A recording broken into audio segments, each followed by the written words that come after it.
Have you ever felt stuck? Like no matter how hard you try, you just can't seem to build the life you want? You set goals, you make promises, but days pass, then weeks, and you're right back where you started. It's not because you're broken, it's not because you're lazy, it's because you've been taught to chase outcomes instead of mastering the system that creates them. This is Atomic Habits, a guide to the tiny changes that make a massive difference. No hype, no fluff, just science-backed strategies for real change. In this audiobook, you'll discover why habits matter more than motivation, how to break bad patterns without willpower, and how to reprogram your life one small habit at a time. Because success doesn't come from one big move, it comes from the small decisions you repeat every day. If you're ready to change your habits and your life, let's begin. Introduction of Atomic Habits by James Clear. Part 1, The Day Everything Changed. Let me take you back to the end of my sophomore year in high school. It was a warm day. We were at school, and like any ordinary afternoon, we were messing around after class. One of my classmates stepped up to swing a baseball bat. It slipped from his hands mid-swing and came rocketing through the air, straight into my face. I don't remember the impact. But what followed changed my life. The bat hit me so hard it broke my nose, cracked my skull in multiple places, and shattered both of my eye sockets. It wasn't just a broken bone or a black eye. It was a trauma that nearly took my life. My brain swelled from the inside, and I was confused, bleeding, and in shock. I was taken to the nurse's office, answering questions like, "Who's the president?" with Bill Clinton. It was actually George W. Bush, and struggling to even remember my mom's name. Before long, I lost consciousness. I was rushed to a nearby hospital where things only got worse. My body started to shut down. I couldn't breathe on my own. I had seizures. Eventually, they had to place me in a medically induced coma and fly me to a better equipped hospital in Cincinnati. While I was unconscious, hooked up to machines, and fighting for life, my parents stood by, terrified. It was one of the darkest nights of their lives. Years earlier, they had stood in the same hospital when my little sister was diagnosed with leukemia.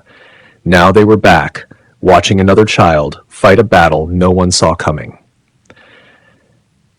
The next morning, I slowly regained consciousness. My body was bruised and broken. I couldn't smell anything, and when I blew my nose, the trapped air from my skull fractures pushed my left eyeball outward. My face looked like I'd gone a few rounds with a professional boxer. It took months of recovery, months of learning how to walk straight, how to see properly, and function like a normal human being again. And those months were brutal. Part 2, Getting Back Up. A year after the accident, I tried to return to the sport I loved, baseball. But things had changed. I wasn't the same athlete I used to be. I got cut from the varsity team as a junior, sent back to play with younger students. For someone who had trained for years and dreamed of greatness, it was crushing. I remember sitting in my car that day, radio on, tears in my eyes, trying to find a song that would take the pain away. But here's the thing.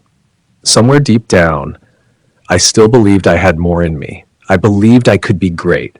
I just had to find another way to get there. And that's when I discovered the power of habits. Not the big, life-changing transformations you see in movies, but the tiny, boring, consistent actions that add up over time. Part 3, A New Start. When I got to Denison University, it felt like I'd been given a fresh slate. I joined the baseball team, not as a star player, but as someone who had something to prove. And rather than trying to change everything at once, I started small. I went to bed early. I kept my dorm clean. I lifted weights a few times a week. I studied consistently.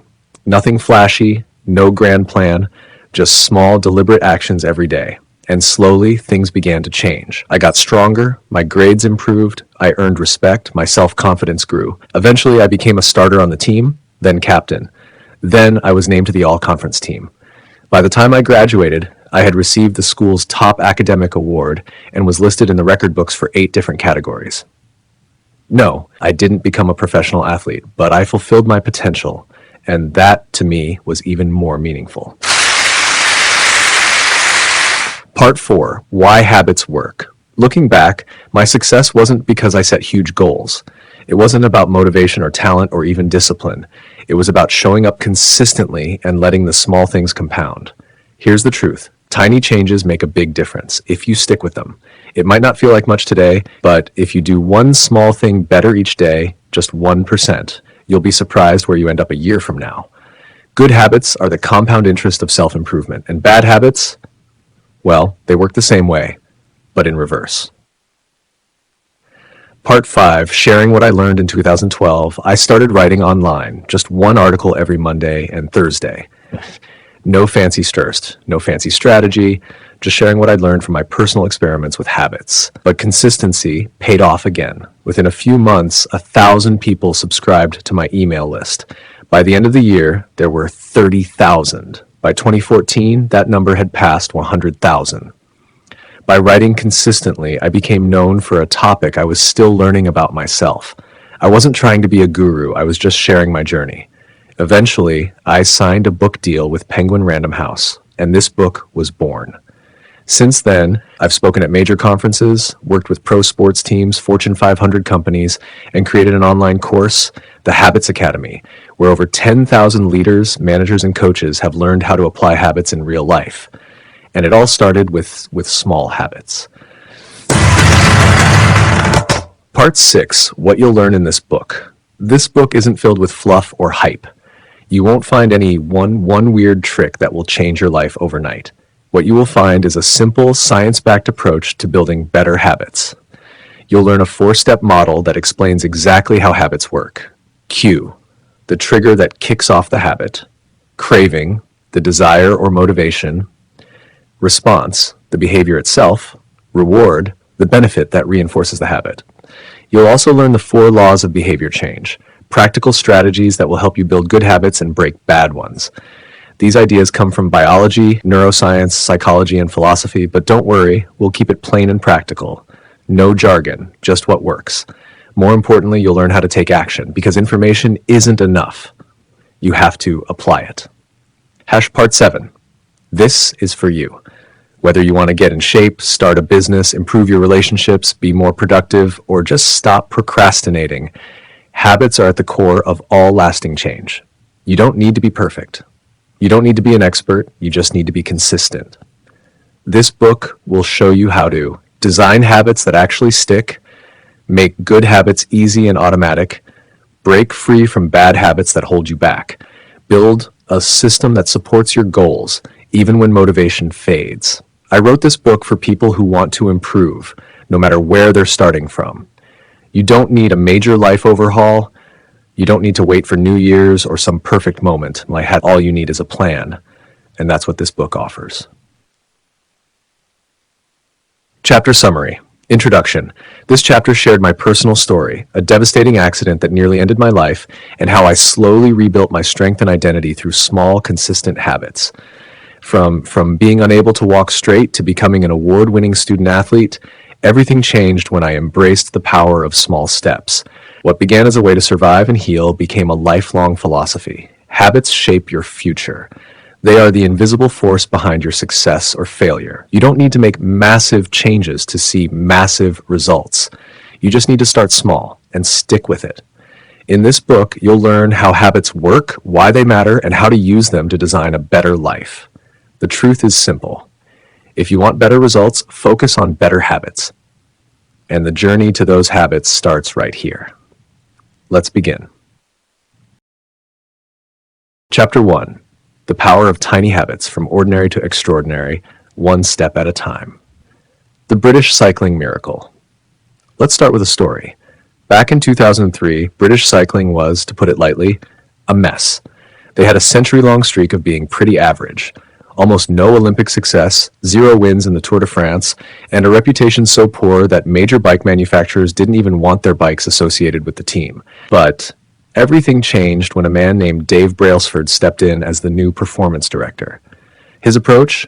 Nothing flashy, nothing dramatic, just one simple philosophy: get 1% better in everything. He called it the aggregation of marginal gains. The idea was simple: break down everything related to cycling, training, nutrition, gear, sleep, recovery, and improve each area by just 1%. So they started doing things that seemed almost laughably minor.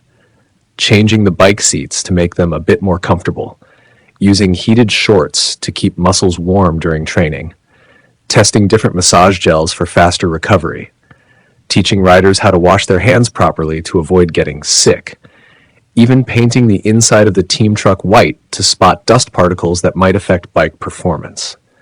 Tiny changes, hardly noticeable at first. But 5 years later, the team absolutely crushed it at the 2008 Beijing Olympics, winning 60% of the gold medals in cycling.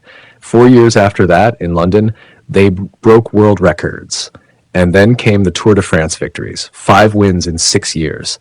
The same riders, the same bikes, but an entirely different outcome, thanks to a system of tiny, consistent improvements. Why small habits matter more than you think.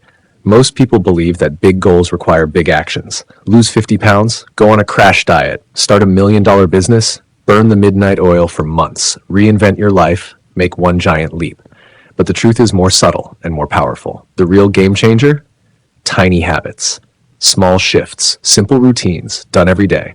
Here's how it works. If you get just 1% better every day for a year, you'll end up 37 times better by the end. If you get 1% worse each day, you'll eventually crash to zero. Let that sink in.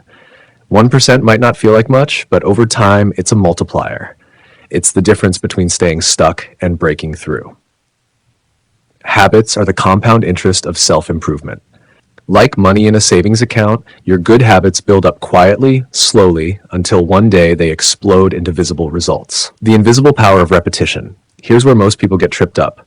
You hit the gym for a week and you still feel out of shape. You eat healthier for a month, but the scale barely budges. You start writing your book, but the pages pile up slowly. So you give up. Not because the habit didn't work, but because the payoff was delayed. It's like heating up an ice cube in a freezing room. At 25 degrees, nothing. 26 degrees, still frozen. 27 degrees, 28 degrees fries. 29 degrees Fahrenheit, 30 degrees, 30 degrees, 31 degrees Fahrenheit, still looks the same. But then at 32 degrees, boom, it starts to melt. All that effort wasn't wasted, it was building up. The moment of transformation feels sudden, but the process is gradual. This is the plateau of latent potential, the valley where most people quit. But if you keep going, if you trust the process, the results will come. You repeat. Here's a powerful truth. Your current situation is a lagging result of your past habits. Your bank account is a reflection of your financial habits. Your body is a reflection of your eating and exercise habits. Your knowledge is a reflection of your reading and learning habits. Your messy room? Yep, your cleaning habits. Want a different future? Don't just set a new goal. Build a new system. Success isn't about sudden transformations. It's about consistent action, one small step at a time. Tiny choices, massive results. Think of your habits like the steering of a plane. If you adjust the course just a few degrees, no one notices. But fly long enough and you'll land in a completely different city. Same with your life. A daily burger may not kill you this week, but in 10 years, it adds up. Saving $5 a day won't make you rich overnight, but over decades, that's wealth. Saying I love you to your partner every day might seem small, but over a lifetime, it builds unshakable love. Tiny wins or tiny losses, they all add up. Time is your amplifier. It multiplies what you feed it. Good habits, time becomes your ally. Bad habits, time becomes your enemy.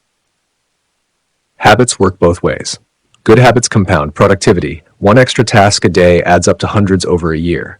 Knowledge. One book opens the door to new ideas, better thinking, new solutions. Relationships. A little more kindness, a little more gratitude, and people begin to respond in kind. But bad habits compound too. Stress. Tiny frustrations, traffic, bills, arguments, build up. Negative thoughts. Think I'm not good enough often enough, and soon you'll believe it. Outrage. Daily irritations eventually become explosive moments. That's why it's so important to become intentional about your habits, not just big ones, all of them. Even the small ones that feel like they don't matter, because they do. Systems versus goals. Most people are taught to set goals. I want to lose 20 pounds. I want to write a book. I want to get promoted. Goals give you direction, but they don't guarantee progress. What actually drives change is your system, the way you eat, exercise, write, work, and live every day. Here's the truth. You don't rise to the level of your goals. You fall to the level of your systems. Focus on building a better system, and the results will follow. What's the difference? A goal is about the outcome you want. A system is about the process that leads to it. Example, want to run a marathon? That's a goal. Training every morning, following a routine, eating right, that's a system. Even if you never say, I want to be a marathoner, your system will still lead you there. Let's take another example, cleaning your room. You can set a goal to clean it once. Boom, it's clean. But if you don't change your messy habits, it'll be a disaster again next week. A clean room isn't a goal problem, it's a system problem. The problem with goals. Let's break down why focusing only on goals can actually hold you back. 1. Winners and losers often have the same goals. Everyone wants to win, right? It's not the goal that separates people, it's the system they follow. 2. Achieving a goal is temporary. You get fit. Great. But what if you stop working out? You slide back. Systems are what maintain your success. 3. Goals can steal your happiness. If you think, I'll be happy when I hit the goal, then you're postponing joy. But when you enjoy the system, working out, learning, creating, you can be happy now. 4. Goals create yo-yo motivation. Ever hit a goal, then fall off the wagon? That's the problem. If your motivation dies with the goal, you won't keep the progress. Systems keep you going long after the goal is reached. Atomic habits equals big change from small actions. What makes a habit atomic? Small, easy to do, easy to repeat. Mighty, it builds on itself and leads to big change.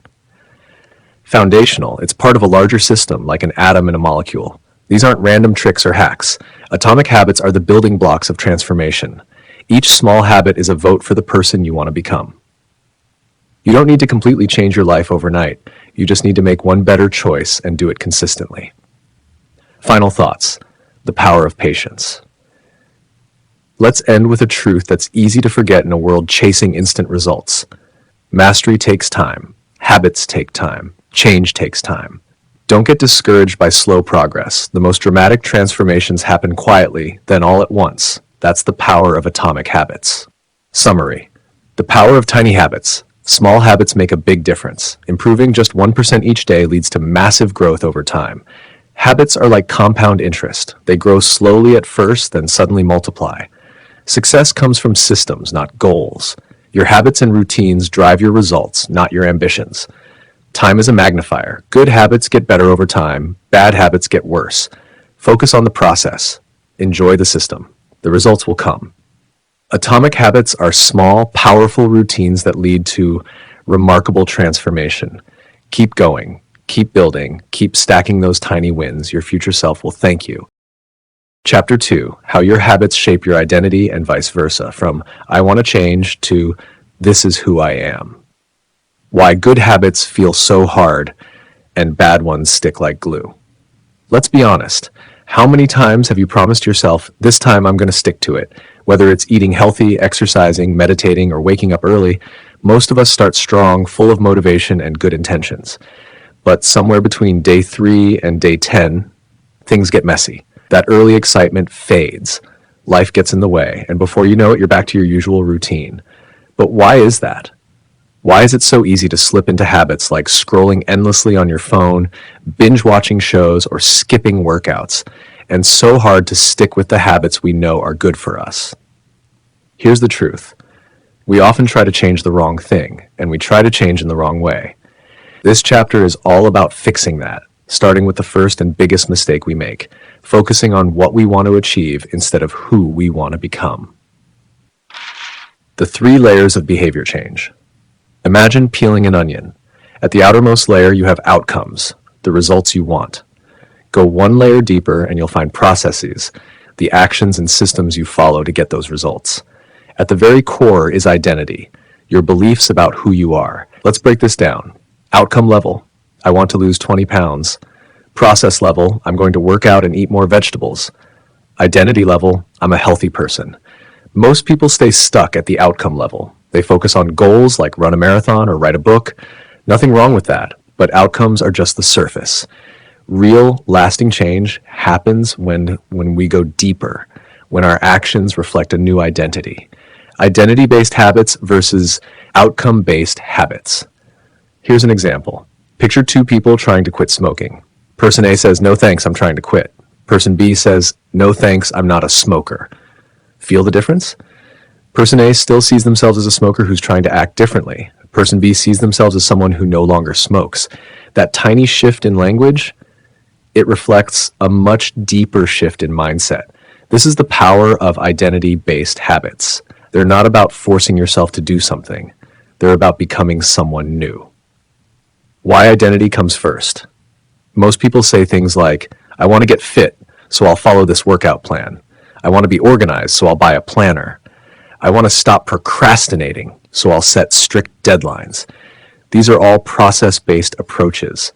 And again, they're not wrong, but if your internal beliefs don't match your external goals, you'll always feel friction. You might want to wake up early, but if you still believe, I'm not a morning person, you'll sabotage yourself. You might plan to eat healthier, but if deep down you believe I have no self-control, you'll fall off the wagon as soon as stress hits. Your current habits are a reflection of your current identity. To change your behavior for good, you need to change your story, the invisible script that shapes your life. We all carry invisible scripts in our heads, stories we've told ourselves for years. I'm bad at math. I'm always late. I'm not creative. I can't stick with anything. These beliefs may feel like facts, but they're just habits of thought, repeated so often they feel like part of who we are. But they're not set in stone. You can rewrite those scripts. Let's look at a real-world example, the nail-biting entrepreneur. Brian Clark, a successful entrepreneur, had a nail-biting habit for years. One day, he decided to stop. He managed to hold off long enough for his nails to grow a bit, and then he did something surprising. He booked a manicure. Why? He figured if he paid to make his nails look good, he'd be less tempted to bite them. But what really changed everything wasn't the cost. It was the pride. When he saw his nails clean and healthy for the first time, something clicked. He liked being someone who took care of his hands. That new identity, someone who cares for his appearance, was what helped him stop for good. He didn't just change his behavior, he changed who he saw himself as. You become what you do, over and over again. This is the heart of it all. Every action you take is a vote for the type of person you want to become. Read one page, vote, I'm a reader. Go for a walk, vote, I'm an active person. Skip fast food, vote, I make healthy choices. You don't need 100% of the votes to win, you just need a majority. This means you don't have to be perfect. You just have to be consistent enough to tilt the scale. The two-step identity shift.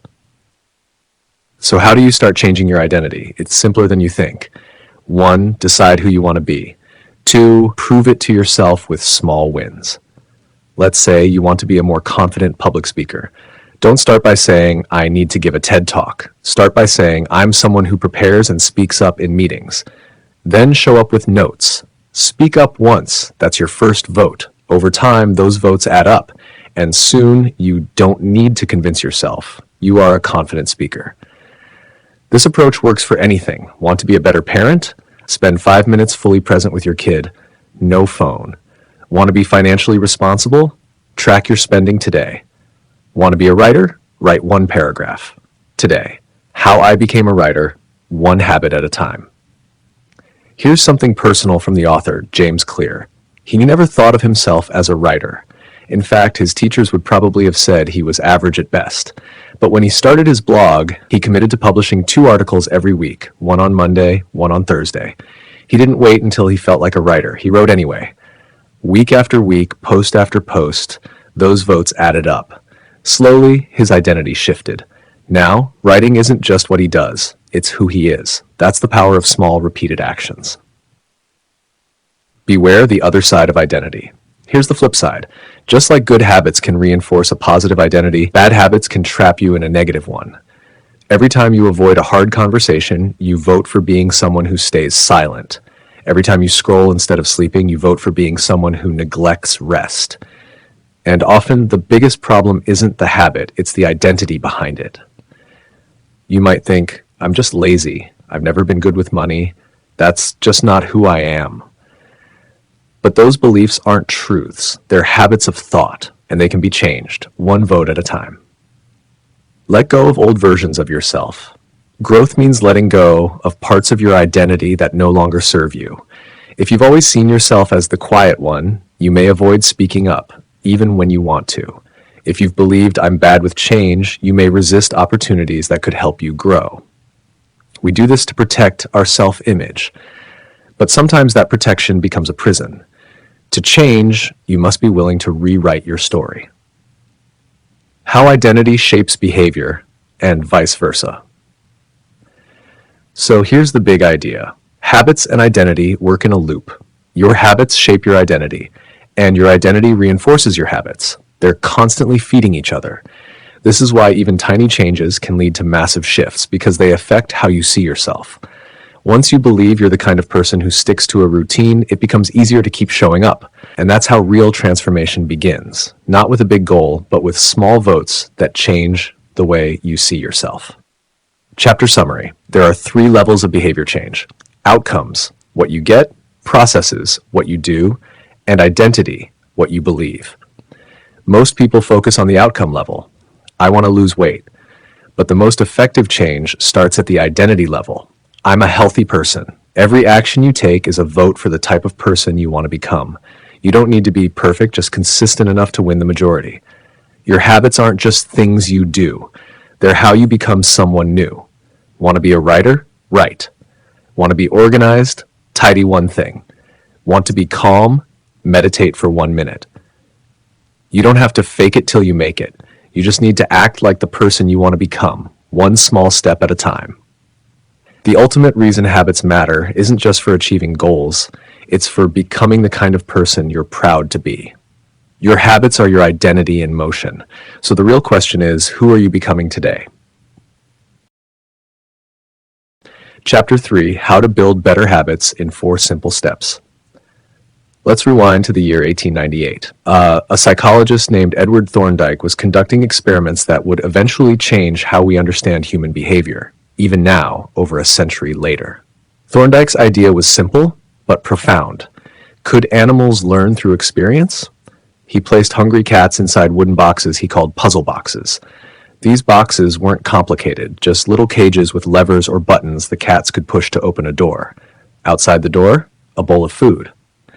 As you might expect, the cats didn't immediately know what to do. At first, they'd scratch the walls, push against corners, or meow in frustration. But after a bit of random movement, one cat would accidentally press the lever. The door would pop open, and off it would go, straight to the food. Then Thorndike put the same cat back into the box. What happened next is key. The more often the cat was placed in the box, the faster it figured out how to escape. Eventually, the cat didn't waste time scratching at the walls or exploring aimlessly. It went straight for the lever and hit it within seconds. This wasn't just luck. This was learning. And more importantly, it was habit formation. Why your brain builds habits. So what exactly is a habit? In plain terms, a habit is something you've done so many times that it becomes automatic. You no longer think about it, you just do it. And the way you build a habit is the same as that cat in the box, through trial and error. Let's say you've had a long, stressful day at work. You get home and try a few different things to unwind. One day you go for a walk. Another day you watch Netflix. Then one day you pour yourself a glass of wine, sit on the couch, and boom, you feel relief. Guess what happens the next time you feel stressed? Your brain remembers. That glass of wine helped last time. And just like that, a habit starts to take shape. You don't build habits because you're lazy or weak-willed. You build them because your brain is efficient. It's constantly looking for ways to solve problems with the least amount of effort. That's how habits save energy. When a habit is formed, your brain can go on autopilot. You free up mental bandwidth to focus on other things. That's why, once a habit becomes automatic, it's so powerful and so hard to break. But here's the beautiful part. Habits aren't fate, they're built. And anything that's built can be rebuilt. Habits give you freedom, not restrictions. A common misconception is that habits make life boring, that building routines means you're stuck in a robotic loop. But think about this. The people who struggle the most with freedom are usually the ones who lack strong habits. If you don't have solid financial habits, you're constantly stressed about money. If you don't have good health habits, you're always battling low energy or illness. If you don't have productivity habits, your days slip away in a fog of distraction. In reality, habits create freedom. They give you a strong foundation so you can focus on what really matters. When your habits take care of the basics, your mind is free to explore new ideas, take risks, and grow. You don't rise to the level of your goals, you fall to the level of your systems. And habits are the invisible architecture of those systems. The four-part formula behind every habit. Every habit you have, good or bad, follows the same basic process. It doesn't matter if it's brushing your teeth or scrolling through Instagram. Here's the simple four-step loop. 1. Cue. 2. Craving. 3. Response. 4. Reward. Let's break each one down. Let 1. Cue, the trigger. A cue is a piece of information that tells your brain it's time to act. It could be something you see, hear, smell, or feel. You walk into your kitchen and see cookies on the counter. That's a cue. Your phone buzzes with a notification. That's a cue. You feel anxious before a big meeting. That's a cue too. Cues are everywhere, constantly telling your brain to start a behavior. 2. Craving, the desire. A cue only matters if it sparks a craving. You're not motivated by the cue itself. You're motivated by what it promises. You don't crave the act of smoking, you crave the feeling of relief. You don't crave coffee, you crave the energy boost. You don't crave social media, you crave connection or distraction. Cravings are the emotional drivers behind habits. 3. Response, the action. This is the actual habit, the thing you do. But whether or not you act depends on two things: how motivated you are, how easy it is to do. If something feels too hard or inconvenient, you'll skip it. That's why small changes work best. When a habit is easy, you're more likely to stick with it. 4. Reward, the payoff. This is the moment your brain says, yes, that felt good. Let's remember this for next time. Rewards serve two purposes. 1, they satisfy your craving. 2, they teach your brain what to repeat. Without a reward, a habit won't stick. It's the feeling of satisfaction or relief that locks the loop in place. Real-life examples of the habit loop. Let's bring this down to earth. Here are some everyday habits broken into the 4 stages. Example 1, checking your phone. Cue, your phone buzzes. Craving, you want to see who texted you. Response, you pick up your phone. Reward, you feel connected or entertained. Example 2, drinking coffee in the morning. You wake up. Craving, you want to feel awake. Response, you make a cup of coffee. Reward, you feel alert. Example 3, scrolling social media. Cue, you feel bored or stuck. Craving, you want stimulation. Response, you open Instagram or TikTok. Reward, you get a quick hit of dopamine. Example 4, going for a run. You see your running shoes by the door. Craving, you want to feel energized. Response, you lace up and head out. Reward, you feel refreshed and accomplished. Habits run on autopilot. By the time you're an adult, most of your day is run by habit. You brush your teeth the same way, eat at the same times, commute the same route, check your phone at the same moments. The crazy part? Most of these actions happen without conscious thought. You've done them so many times, your brain runs the script automatically. This is why change can feel so hard. You're not just trying to do something new, you're trying to override something old that's been etched into your nervous system. But here's the encouraging part. You don't need massive willpower to change, you just need to tweak the loop. The 4 laws of behavior change. So how do we use this knowledge to build better habits? James Clear developed a simple and powerful framework based on the 4 steps of habit formation. It's called the 4 laws of behavior change, and it's your toolkit for designing habits that stick. Here's how it works. How to create a good habit. 1, make it obvious. 2, make it attractive. Craving. 3, make it easy. Response. 4, make it satisfying. Reward. Let's say you want to build a habit of reading before bed. Place your book on your pillow. Obvious. Choose a fun or inspiring book. Attractive. Start with just 1 page a night. Easy. Give yourself a mental high five after finishing. Satisfying. How to break a bad habit. Just flip the laws. 1, make it invisible. Remove the cue. 2, make it unattractive. Shift how you view the craving.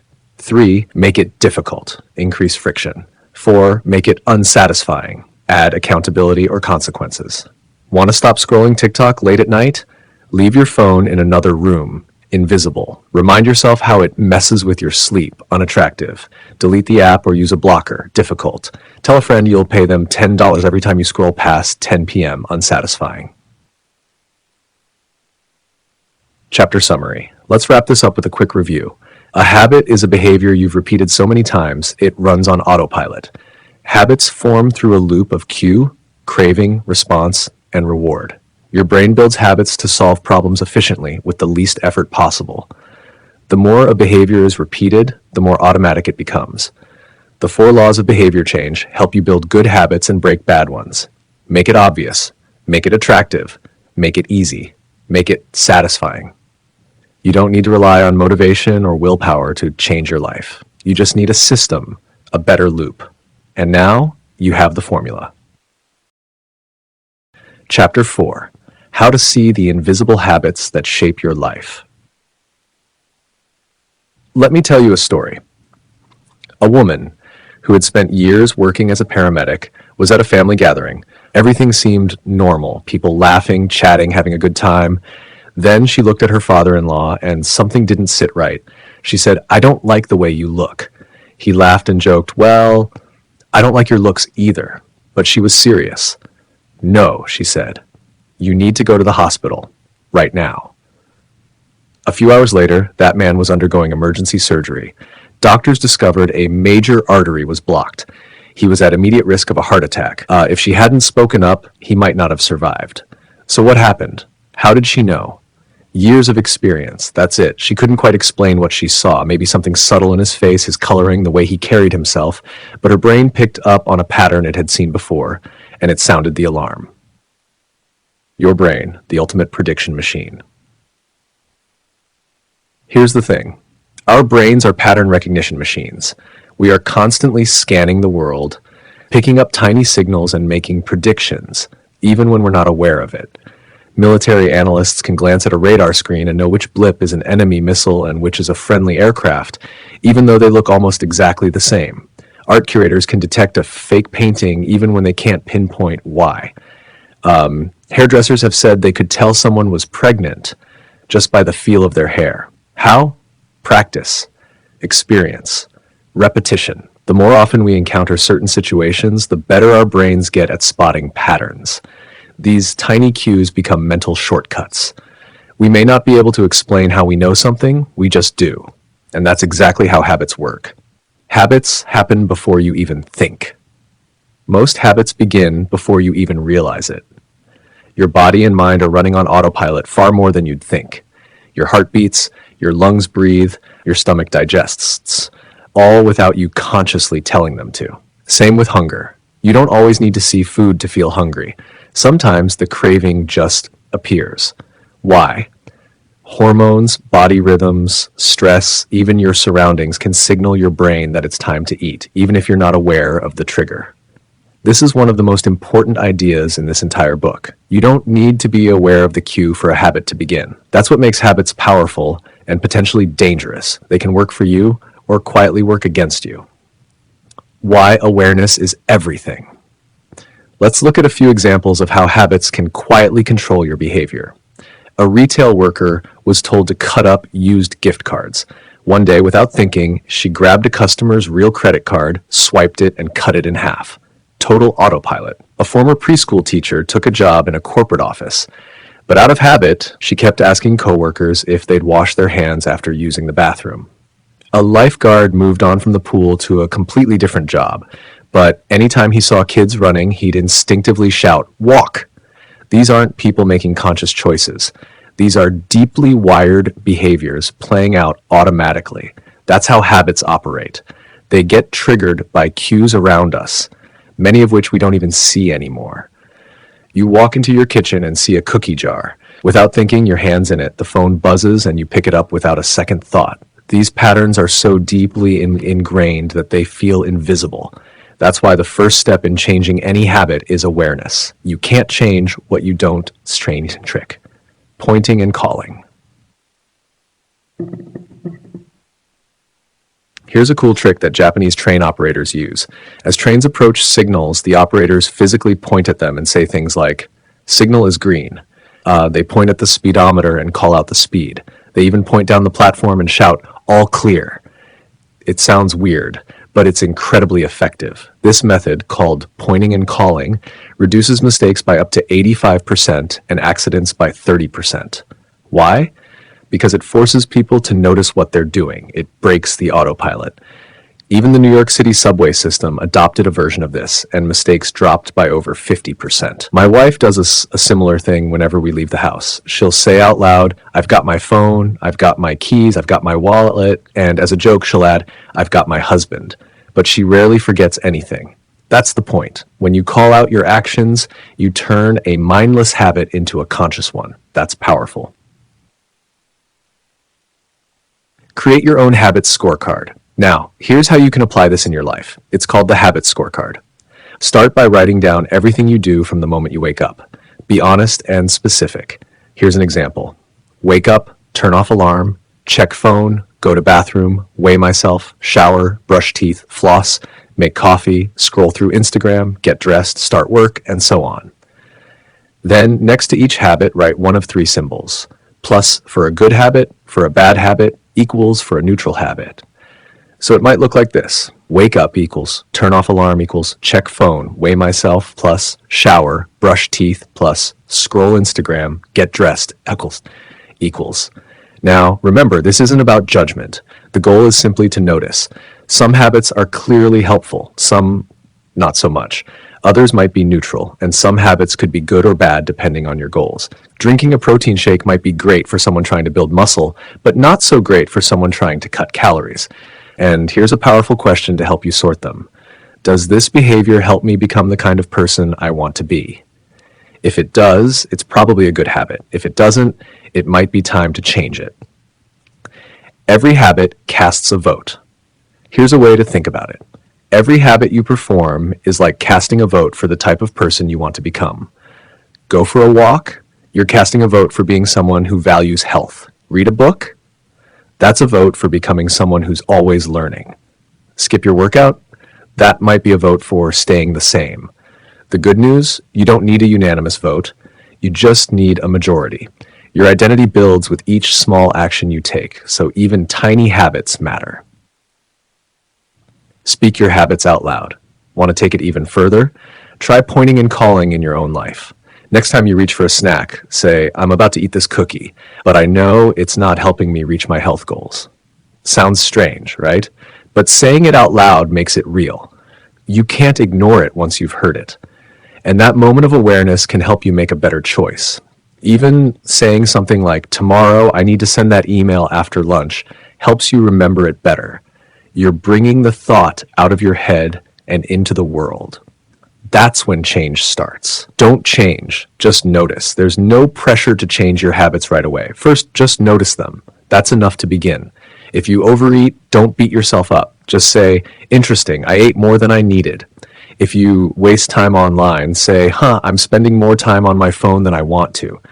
Self-awareness is the first domino. Once you notice a pattern, you have the power to change it. But you can't fix what you can't see. Chapter summary. Our brains are constantly scanning for patterns, often without us realizing it. Habits begin automatically, sometimes before we even know what triggered them. You don't need to consciously notice a cue for a habit to activate. That's why awareness is the first step in changing behavior. Systems like pointing and calling help break us out of autopilot and boost awareness. Creating a habits scorecard helps you see your patterns clearly, without judgment. Label each habit as positive, negative, or neutral, based on whether it aligns with the person you want to become. Speaking your habits out loud adds weight and intention to your actions. The first move isn't change, it's observation. Once you see your habits clearly, real transformation begins. Let's wrap this up with one simple truth. You can't change what you don't notice. But once you notice, you have power. That's the gift of awareness. Chapter 5, The Best Way to Start a New Habit. We all want to build better habits, whether that's working out more, eating healthier, reading regularly, or just being more productive. But most of us get stuck at the very first step, getting started. Why? Because we usually say things like, "I'll exercise more," or "I'll start writing," or "I need to eat better." But we never decide when or where these things will happen. That's like saying, "I'm going on a road trip," without picking a destination or packing a bag. Let's fix that. In this chapter, we're going to talk about the most effective way to start a new habit and stick with it. We'll explore two powerful techniques: implementation intentions and habit stacking. These simple, science-backed strategies can completely change the way you build habits. No willpower required. The power of clarity. Why specific plans win. Back in 2001, researchers in Britain ran a study with 248 people to help them build an exercise habit over 2 weeks. They divided them into 3 groups. Group 1, the control group. They just tracked how often they exercised. Group 2, the motivation group. These folks also tracked their workouts but read about the benefits of exercise, like how it improves heart health and prevents disease. Group 3, the planning group. They got the same motivation material as Group 2, but they also had to fill out one sentence. During the next week, I will exercise for at least 20 minutes on day, at time, in place. Here's what happened. Only about 35 to 38% of people in Groups 1 and 2 exercised at least once that week. In Group 3, 91% followed through. That's right, writing down a clear plan more than doubled the success rate. Why did it work so well? Because of something called an implementation intention. That's just a fancy way of saying you make a specific plan for when and where you'll do the thing you want to do. It's one of the most effective tools in the habit building toolbox. How to use implementation intentions. The formula is simple. I will behavior at time in location. Let's break it down with real life examples. Fitness. I will go for a 30-minute walk at 6 p.m. in my neighborhood. Meditation. I will meditate for 1 minute at 7 a.m. in my living room. Studying. I will study Spanish at 8 p.m. in my bedroom. Family. I will call my mom at 4 p.m. every Sunday on the porch. This strategy works because it removes the guesswork. You're not relying on memory or motivation. You've made the decision before the moment comes. It turns the foggy idea of I should do this into a clear, actionable plan. Time and place. Your new best friends. Why do implementation intentions work so well? Because our brains love cues. The 2 strongest ones, time and location. Think about it. The smell of coffee might remind you it's morning. Your phone buzzing makes you check it instantly. The sight of your couch at night makes you want to relax. So when you say, at 6 p.m. in the kitchen, I will drink a glass of water, your brain starts to tie those actions to those cues. Eventually, you won't even have to think about it. You'll just feel a gentle pull to do the thing, like muscle memory for your habits. Most people don't lack motivation. They lack clarity. Here's a truth that might surprise you. You probably don't need more motivation. You need more clarity. We waste so much time waiting for inspiration, hoping we'll feel ready to act. But successful people don't rely on motivation. They rely on systems. Clear, simple systems that make action automatic. Implementation intentions are that system. They help you stop saying someday and start doing today at 5 p.m. It's not magic. It's just making things obvious. How to write your first implementation intention. Let's make this real. Pick one habit you want to start, just one. Then fill in the blanks. I will new habit at time in location.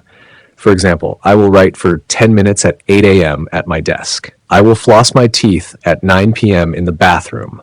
I will do 10 push-ups at 5:30 p.m. in my bedroom. This is the habit version of setting an appointment with yourself. You don't miss your dentist appointment, do you? Treat your habits the same way. The fresh start effect. Use it to your advantage. There's a little psychological trick that can give you an edge. We're more likely to start new habits at the beginning of something. The first day of the week, the first day of the month, the new year, even your birthday. These moments feel like a fresh slate, and they come with built-in motivation. So if you've been thinking about starting a new habit, use the next fresh start as your launch pad. But don't wait too long. Planning is good, but doing is better. Stop saying yes to everything. Another hidden benefit of implementation intentions, they help you say no. When you know exactly what you're supposed to be doing, it becomes easier to turn down distractions, time wasters, and interruptions. I'm working out at 6 p.m. becomes your boundary. No more squeezing your habits into the cracks of your schedule. You're making space for them on purpose. Introducing habit stacking, a simple way to build momentum. Now let's take it up a notch. Another brilliant technique you can use is called habit stacking. It was popularized by Stanford professor B.J. Fogg, and it builds on the idea of implementation intentions. Instead of pairing your new habit with a time or location, you pair it with a habit you already do. The formula looks like this. After I current habit, I will new habit. Examples. After I pour my morning coffee, I will read one page of a book. After I brush my teeth, I will stretch for 30 seconds. After I get into bed, I will write down one thing I'm grateful for. You're piggybacking your new habit onto something that's already part of your routine. It's like saying, I'm already doing this, so I might as well do that too. The domino effect. Using momentum to your advantage. There's a psychological phenomenon called the Diderot effect, named after a French philosopher who bought a fancy robe and then felt compelled to upgrade everything else he owned to match. One new thing led to another, and another, and another. It's a domino effect, and it can work for you instead of against you. Once you do one small habit, your brain is more likely to keep going.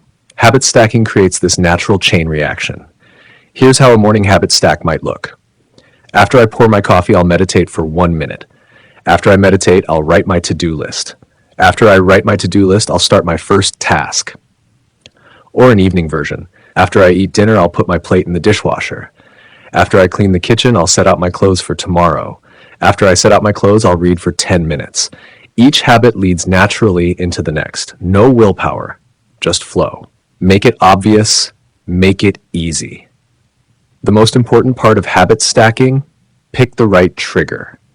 The best cues are clear. After I turn off the shower is better than when I'm done getting ready. Consistent. Don't stack a daily habit on top of something you only do once a week. Automatic. Choose a cue you don't have to think about, like brushing your teeth or turning on your computer. Here's a tip. Make a list of things you already do every day. Waking up, making coffee, taking a shower, locking the door, starting your car, turning on Netflix. Those are all great anchor points.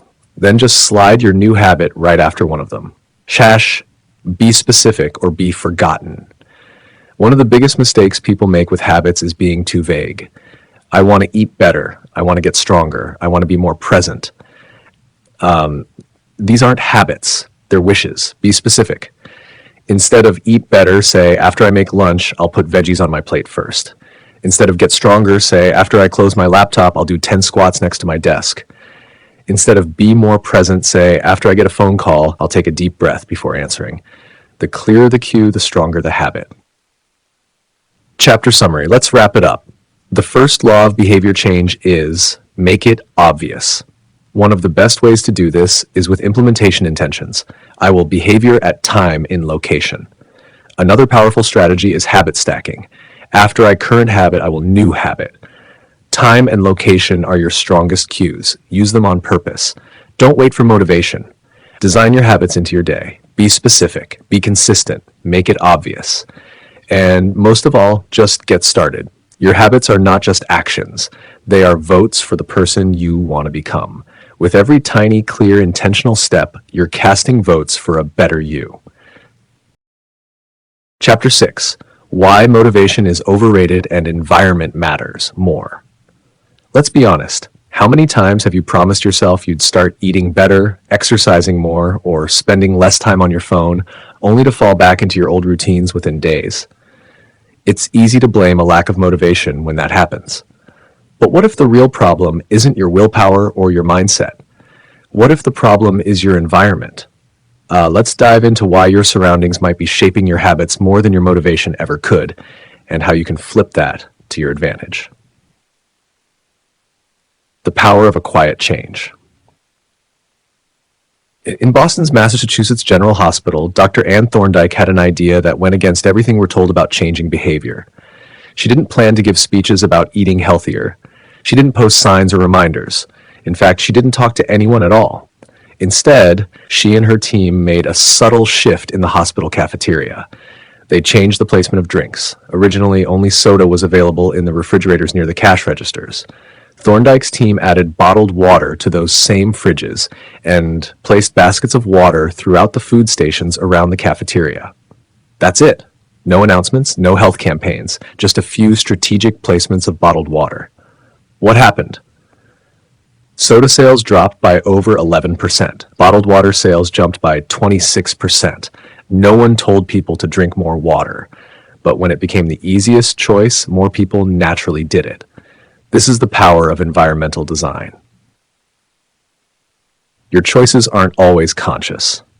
Here's the truth. We like to think we're in control of our decisions, but often we're just reacting to what's right in front of us. If there's a bowl of cookies on your kitchen counter, you'll probably eat them, even if you're not hungry. If your office has a tray of donuts every morning, it's hard not to grab one on your way in. The same goes for good behaviors. If your yoga mat is rolled out on the floor, you're more likely to do a few stretches. If your water bottle is sitting on your desk, you'll probably drink from it. We don't just act on desire, we act on convenience, and convenience is controlled by our environment. Your environment is the hidden force behind your habits. Behavior scientists have known this for a long time. Back in 1936, psychologist Kurt Lewin came up with a simple formula: B equals FPE. Translation: behavior B is a function of the person P and their environment E. In other words, who you are matters, but where you are matters just as much. Businesses figured this out too. Grocery stores place high-profit items at eye level because people are more likely to buy what they see first. That's why the fancy brands are front and center, while the budget options are on the bottom shelf. End-of-aisle displays are gold mines. Coca-Cola, for example, gets nearly half of its sales from those placements. It's not that people wake up craving a Coke, they just see it and they grab it. It's the same with your habits. The more visible something is, the more likely you are to do it. Your brain is wired to respond to visual cues. Let's talk about how you process the world. Humans have about 11 million sensory receptors. Around 10 million of those are dedicated to sight. Half your brain's resources are focused on what you see. That means visual cues are incredibly powerful. What you see, consciously or unconsciously, drives your behavior more than you realize. If you want to change your habits, don't just rely on motivation. Change what you see. You don't have to be a victim of your environment. Here's the good news. You're not stuck with your current setup. You can become the architect of your environment. Let's take a real-life example from the 1970s in the Netherlands.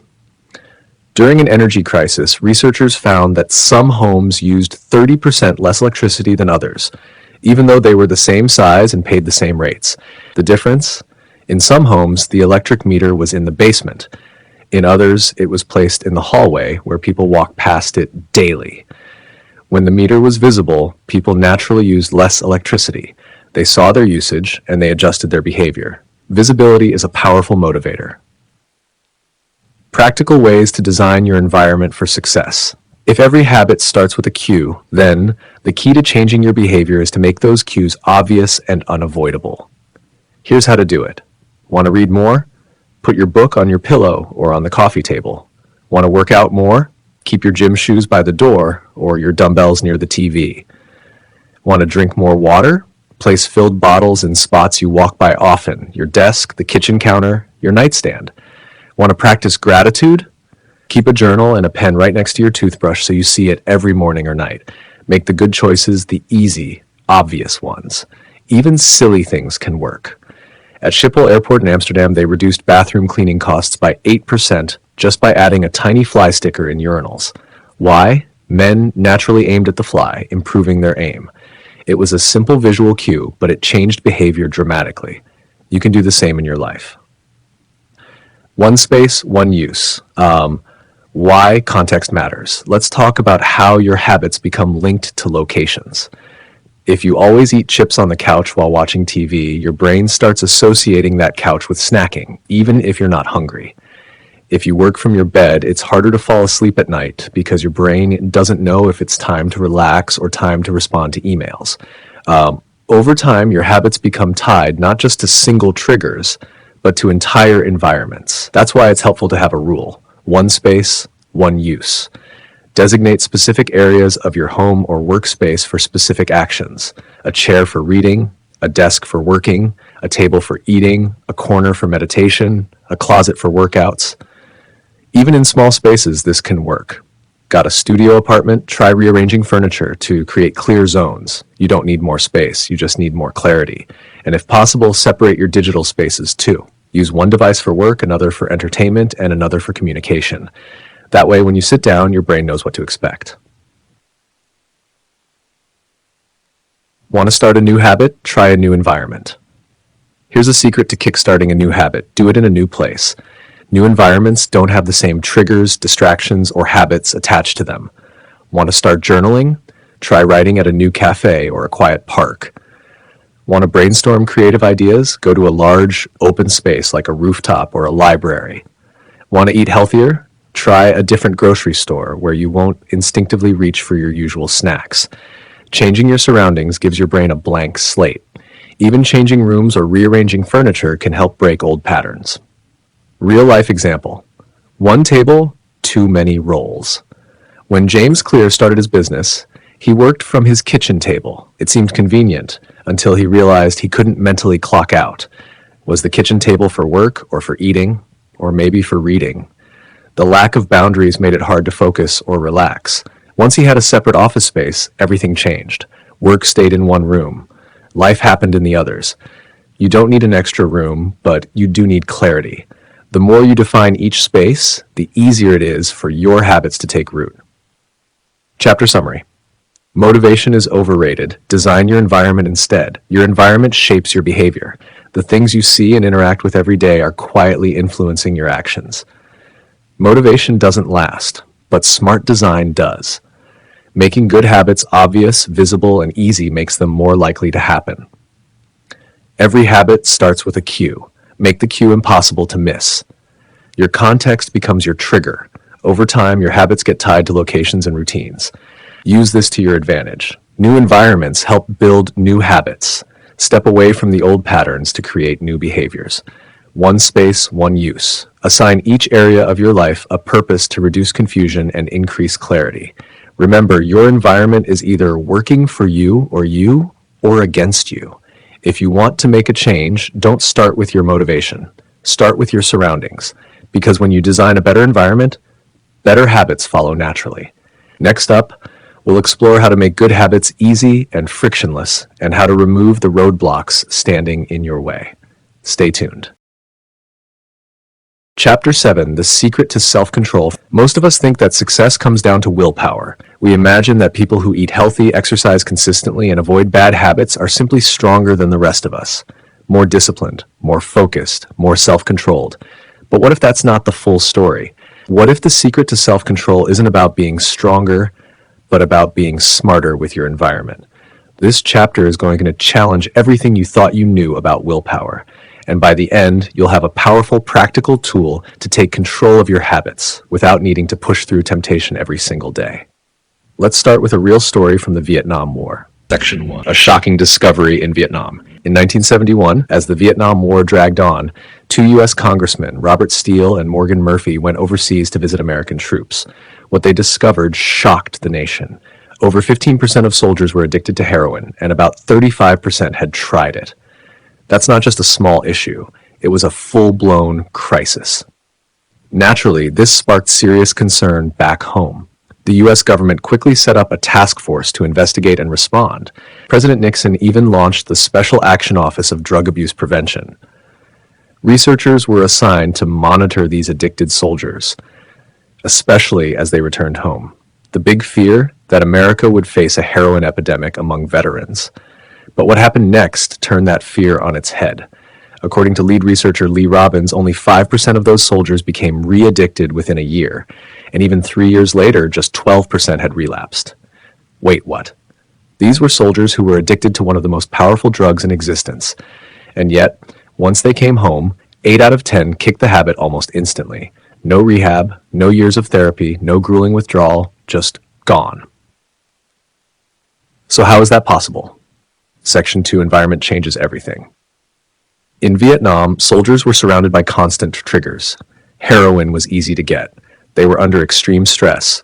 Many of their fellow soldiers used it. And they were far from home, in an unfamiliar and hostile environment. It wasn't just the drug, it was the context. The environment was practically begging them to use. But back home, all those cues were gone. No battlefield stress, no heroin-using buddies, no drug dealers around the corner. Without those environmental triggers, the craving disappeared. This finding was groundbreaking. At the time, addiction was seen as a moral failing, a permanent character flaw. But Robbins showed something different. Change the environment, and the habit often disappears. Compare that to a typical person who goes through addiction rehab. They might spend 30 days in a clean, trigger-free clinic, but then return home to the same stress, the same friends, and the same routines. And what happens? In most cases, 90% of them relapse. The difference isn't willpower, it's the environment. Section 3, the truth about disciplined people. This brings us to a major truth. People who seem to have the most self-control are usually the ones who need to use it the least. Think about that for a moment. They're not constantly resisting temptation or flexing their willpower like a muscle. Instead, they set up their lives in a way where temptation rarely shows up. They're not better people. They just have fewer bad choices available. It's like trying to eat healthy. If your kitchen is full of chips, soda, and frozen pizza, then every day becomes a battle. But if all you've got is fruits, veggies, and lean protein, there's nothing to resist. Want to watch less Netflix? Cancel your subscription or sign out of your account. Want to scroll less on social media? Delete the app from your phone. This isn't about being more disciplined. It's about designing your environment so you don't have to fight the same battle over and over again, because in the long run, your environment will always win. Section 4. How habits stick around even after you quit. Let's get a little deeper into how habits actually work. Here's a quick story. A therapist named Patty Olwell, based in Austin, used to smoke regularly when she rode horses with a friend. Eventually, she quit smoking and didn't touch a cigarette for years. Then one day, decades later, she got on a horse again, and out of nowhere, she craved a cigarette. Why? Because the cue was still buried in her brain. Riding a horse had become linked with smoking, and even though the habit had been dormant, it hadn't been erased. This is how habits work. Once formed, they can be triggered again by the right cue, a smell, a sound, a location, even a feeling. You can quit a habit, but you don't erase it. That's why resisting temptation isn't a reliable long-term strategy. The craving will always come back if the cue is still present. Section 5. Why shame and willpower don't work. This is why so many strategies backfire, especially ones based on shame, fear, or guilt. When we show obese people scary weight loss presentations, they feel stressed, and stress often leads to overeating. When we show smokers black lungs, they get anxious, and anxiety is one of their biggest triggers to smoke. This is called cue-induced wanting. Something in the environment, an image, a sound, a memory, triggers the urge before we even realize what's happening. In fact, studies have shown that just flashing a picture of cocaine in front of addicts for 33 milliseconds, too fast for the conscious mind to register, activates the brain's craving center. That's the power of cues. You don't need to think about the habit. Your brain is already on autopilot. Section 6. Break the cue, break the habit. So how do we use this knowledge? If cues are what trigger bad habits, then the best way to break a bad habit is to remove the cue. Not just avoid it, eliminate it, make it invisible. Let's look at a few examples. If your phone keeps distracting you, leave it in another room while you work. If social media makes you feel jealous or inadequate, unfollow or mute those accounts. If watching TV keeps you from sleeping on time, move the TV out of your bedroom. If you keep overspending on gadgets, stop reading tech blogs and YouTube reviews. If you're playing too many video games, unplug the console and store it in a drawer. These small shifts can make a massive difference. This is the inversion of the first law of behavior change. Instead of make it obvious, you make it invisible. And often, when the cue disappears, the craving follows. Section 7. The real secret to self-control. Let's wrap this up with one big idea. Self-control is a short-term strategy. Environment design is a long-term solution. You can grit your teeth and say no once, maybe twice. But if you have to do that every day, fighting the same urge again and again, you're going to burn out. Instead of trying to become a superhero with infinite willpower, use your energy to design a better environment. Make good habits obvious. Make bad habits invisible. You don't have to be perfect. You just have to make the right choice easier and the wrong choice harder. That's the real secret to self-control. Chapter summary: The secret to self-control. In the Vietnam War, many U.S. soldiers were addicted to heroin, but most quit effortlessly when they returned home. Why? The environment changed. Habits are triggered by cues in your surroundings. Change the cues, and you can often change the behavior. People with strong self-control don't resist temptation all day. They avoid temptation altogether by designing smart environments. Once a habit is formed, it's stored in the brain and can be triggered even years later. That's why relying on willpower alone doesn't work. Instead of trying to force good behavior, remove the cues that lead to bad habits. This is the inversion of the first law of behavior change. Don't make it obvious. Instead, make it invisible. Examples: leave your phone outside the room while working. Unfollow accounts that make you feel jealous. Delete apps, cancel subscriptions, unplug distractions. Your willpower is limited. Your environment is powerful. Design it wisely, and you won't need to fight so hard to win. Chapter 8: How to Make a Habit Irresistible. Imagine walking past a bakery and catching the scent of fresh cinnamon rolls wafting through the air. You weren't hungry 2 seconds ago, but now your mouth is watering, your stomach growls, and your feet almost move toward the door without your permission. Why?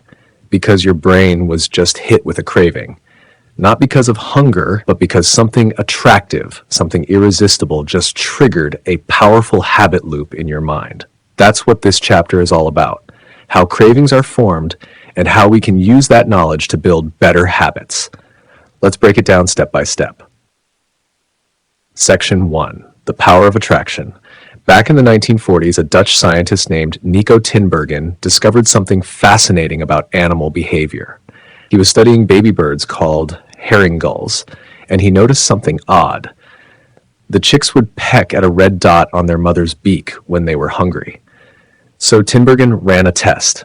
He made fake cardboard beaks, just a stick with a red dot on it, and showed them to the chicks.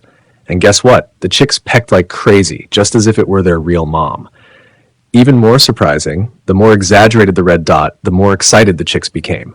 When Tinbergen made a fake beak with 3 big red dots, the chicks went wild. This wasn't just about birds. Tinbergen and other scientists found the same thing in geese, frogs, and fish. They called these exaggerated signals supernormal stimuli, things that are even more stimulating than the real thing. Fast forward to today, and we humans are still falling for supernormal stimuli all the time. Section 2: Supernormal Stimuli in Modern Life. Let's talk about food. In the wild, salt, sugar, and fat were rare and valuable. Our ancestors would jump at any chance to eat them because their survival depended on it. But now, they're everywhere. Chips, cookies, soda, fast food. These things are packed with the exact ingredients our brains are wired to love. But they're also engineered to be even more appealing than natural food. This is no accident. Food scientists work to find the perfect bliss point, the exact mix of sugar, salt, and fat that lights up your brain's reward centers like a Christmas tree. Take potato chips, for example. They're crispy on the outside, soft on the inside, salty and perfectly crunchy. Or think of an Oreo. Crunchy cookie on the outside, smooth, sweet filling in the middle. That mix of textures and flavors, that's called dynamic contrast, and it makes processed foods incredibly addictive. These foods don't just taste good. They're irresistible. Your brain treats them like gold, and you want more.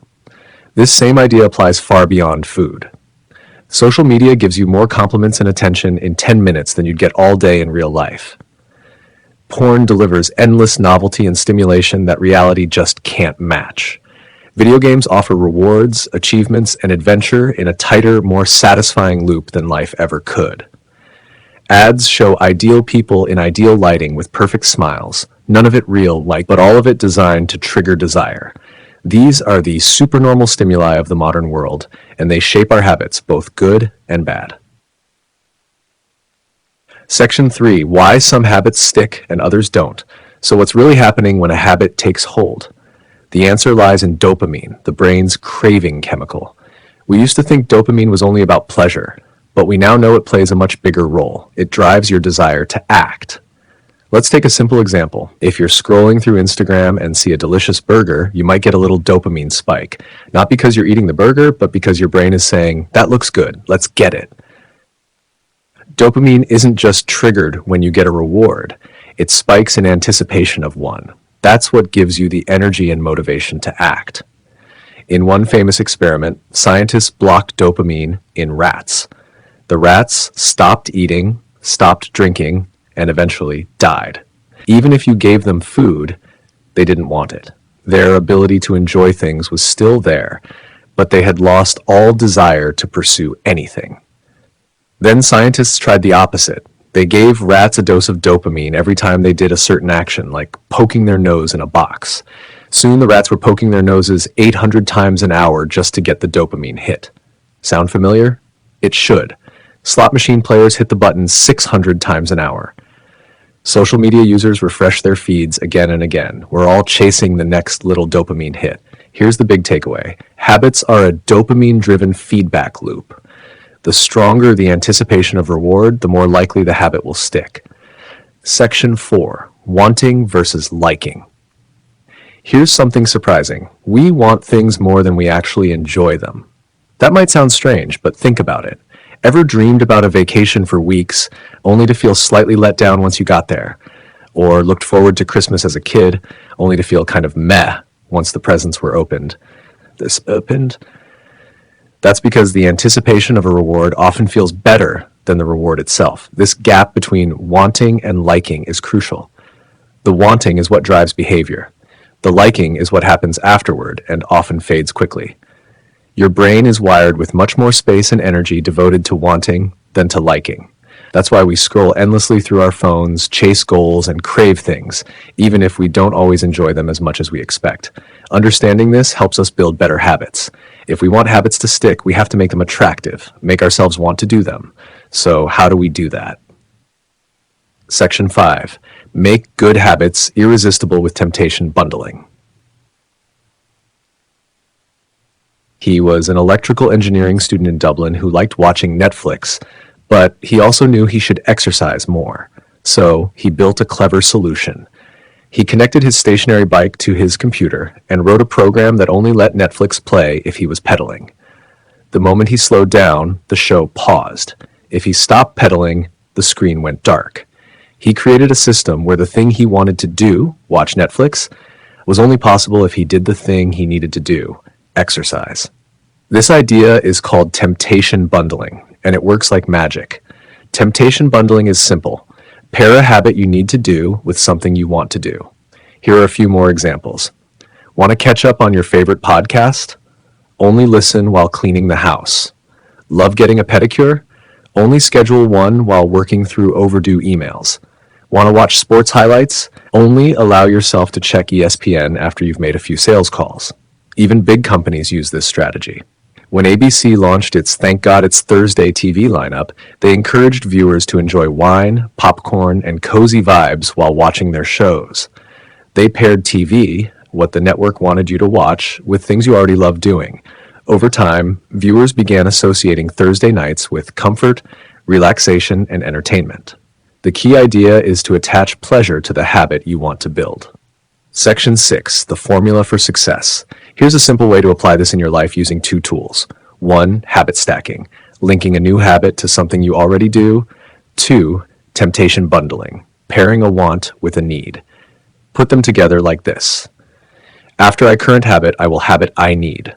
After I habit I need, I will habit I want. Let's walk through a few examples. Want to read the news, but need to practice gratitude. After I make my morning coffee, I'll write one thing I'm grateful for. After that, I'll read the news. Want to check Instagram, but need to exercise? After I pull out my phone, I'll do 10 squats. After that, I can scroll Instagram for 5 minutes. Want to watch YouTube, but need to study? After I finish 30 minutes of focused study, I'll watch one video. By doing this, you teach your brain that the good stuff, dopamine hits, comes after the important stuff. Over time, you start craving the whole chain. Chapter summary. The second law of behavior change is make it attractive. And here's what we've learned. We're wired to respond to supernormal stimuli, exaggerated, enhanced versions of what we naturally desire. Dopamine drives our habits, not because of the pleasure itself, but because of the anticipation. We act because we crave. The stronger the craving, the more consistent the behavior. The nest of wanting often outweighs liking, and this is where habits take root. Temptation bundling helps us make good habits more attractive by pairing them with things we already enjoy. You can supercharge this process with the formula. After I current habit, I will habit I need. After I habit I need, I will habit I want. When we make our good habits feel irresistible, when we attach desire to discipline, we stop forcing ourselves to change and start being pulled into it. So the next time you want to start a habit that sticks, ask yourself one question. How can I make it so attractive I actually want to do it? Because that's how real change begins. Chapter 9, How Your Friends and Family Shape Your Habits. Let's begin with a simple truth. We don't just learn habits from books or by watching motivational videos. We pick them up from the people around us. Our families, our friends, our coworkers, they all play a powerful role in shaping what we do every day, often without us even realizing it. To understand just how deeply this influence runs, let's go back in time to one of the most fascinating real-life experiments ever conducted, not in a lab, but in a home in Hungary. The Polgar family experiment. In 1965, a man named Laszlo Polgar made a bold claim. Geniuses are made, not born. He believed that with the right habits and intense practice, any child could become a world-class expert at just about anything. He was so committed to this idea that he wrote to a woman named Clara, asking her not just to marry him, but to join him in proving it. Clara, a teacher who also believed in the power of learning, agreed. Their experiment raised children who would become chess champions. Laszlo and Clara built an entire home around chess. Books lined the walls. Games were played constantly. The children, Susan, Sophia, and Judith, were immersed in a world where chess wasn't just a hobby, it was the family culture. Everyone played, everyone studied, and excellence was expected. The results? Remarkable. Susan, the eldest, started playing at 4 and was soon beating grown adults. Sophia, the middle child, became a world champion at 14 and a grandmaster shortly after. Judith, the youngest, was a prodigy. By 12, she was among the world's top 100 players. At 15, she became the youngest grandmaster ever, beating Bobby Fischer's record. She stayed the top-ranked female player for 27 years. To many, their childhood might seem intense. But the sisters remember it fondly. Chess was fun. It was their shared passion. It wasn't forced. It was encouraged, supported, and celebrated. And that's the key. They were raised in an environment where their habit, playing chess, was seen as normal, even desirable. Now let's zoom out and look at what this means for all of us. Why we copy others. We're social creatures. From the beginning of human history, being part of a group meant survival. If you were cast out or left alone, your chances of making it dropped dramatically. So over time, our brains learned to value belonging deeply. Today, we may not be living in tribes anymore, but our instincts haven't changed much. We still crave connection, acceptance, and approval. And because of that, we often end up copying the behaviors of the people around us. These patterns don't come from conscious decisions. You didn't sit down one day and decide how often to check your phone or how you handle stress. You picked it up by watching others, your parents, your siblings, your friends, your coworkers. We imitate others constantly, especially 3 groups. 1, the people closest to us. 2, the people around us, the majority. 3, the people we admire. Let's break each of those down. Head to friend 1, imitating the clothes. Family and friends. We're most influenced by the people who are nearest to us, physically and emotionally. Think about how much your daily life mirrors your family's routines. Did your parents always have dessert after dinner? You probably do too. Did your friends binge watch TV shows in college? Chances are you joined in. It's not just about routines, it's about values too. If your parents believed in hard work, you likely value it.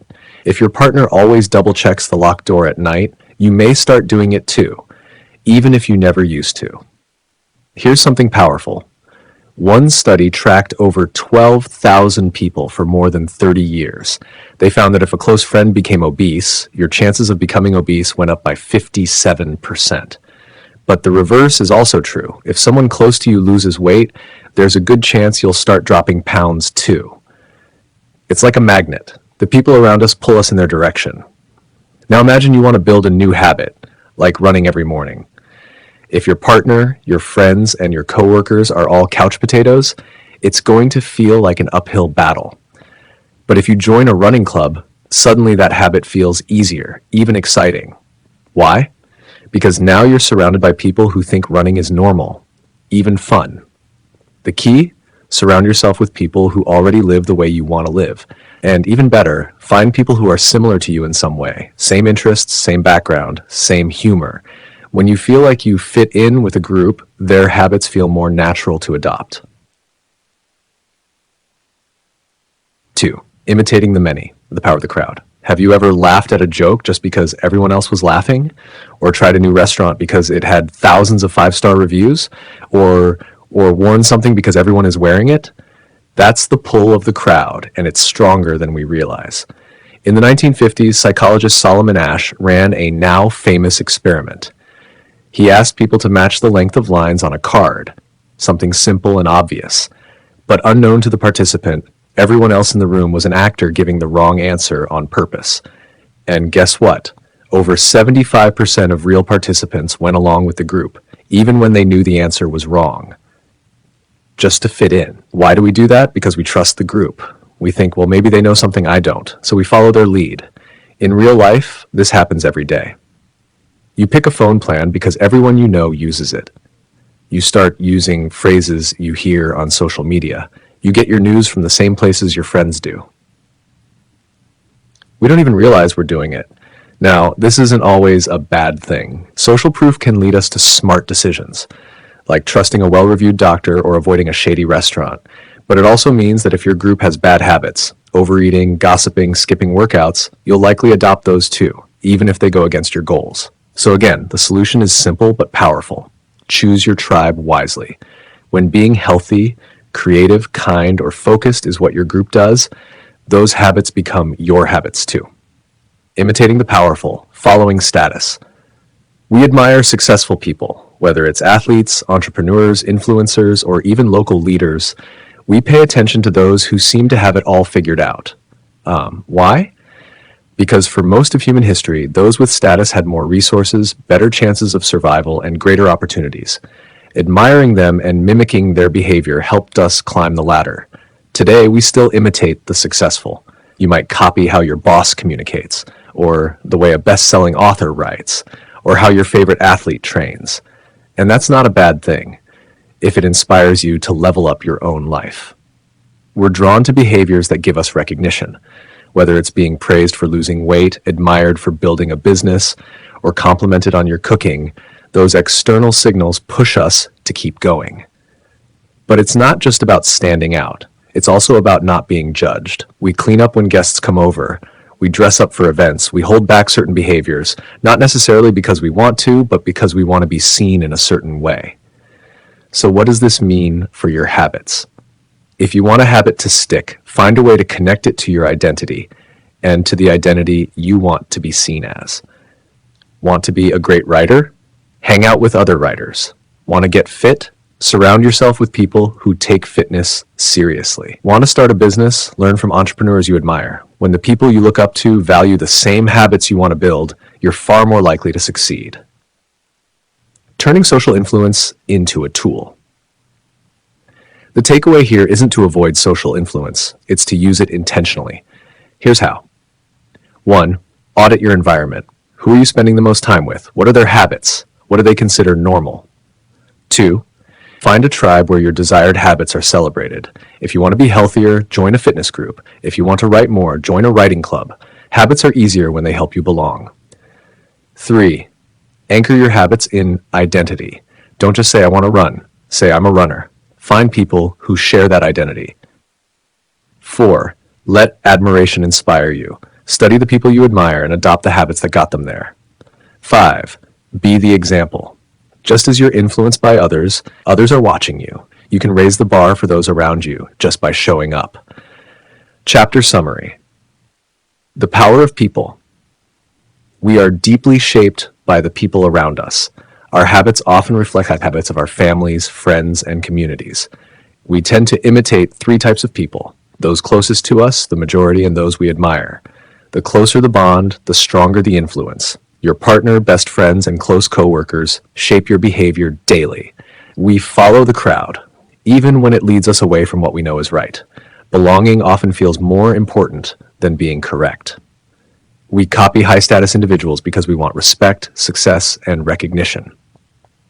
If you want better habits, join groups where those habits are the norm and where you already feel a sense of connection. Habits that help you belong are easier to build. Habits that boost your identity are easier to keep. In the end, behavior change is not just about willpower. It's about community. Choose your people carefully and you'll find your habits naturally falling into place. Chapter 10. How to find and fix the causes of your bad habits. Istanbul cigarettes and a life-changing mindset shift. Let me take you back to 2012. I was sitting in a worn-down apartment in Istanbul, Turkey. Just a few blocks away was Istiklal Caddesi, one of the city's most vibrant, bustling streets. I was there with a small group of friends, including my unofficial guide, Mike, a guy from Maine who had been living in Turkey for 5 years. That night, I found myself at dinner with Mike and a few of his Turkish friends. Out of the 7 of us, I was the only one who hadn't smoked at least a pack of cigarettes a day at some point in life. I asked one of them how he started. He shrugged and said, "Friends, it always starts with your friends." What fascinated me most wasn't how they started smoking, but how many of them had quit.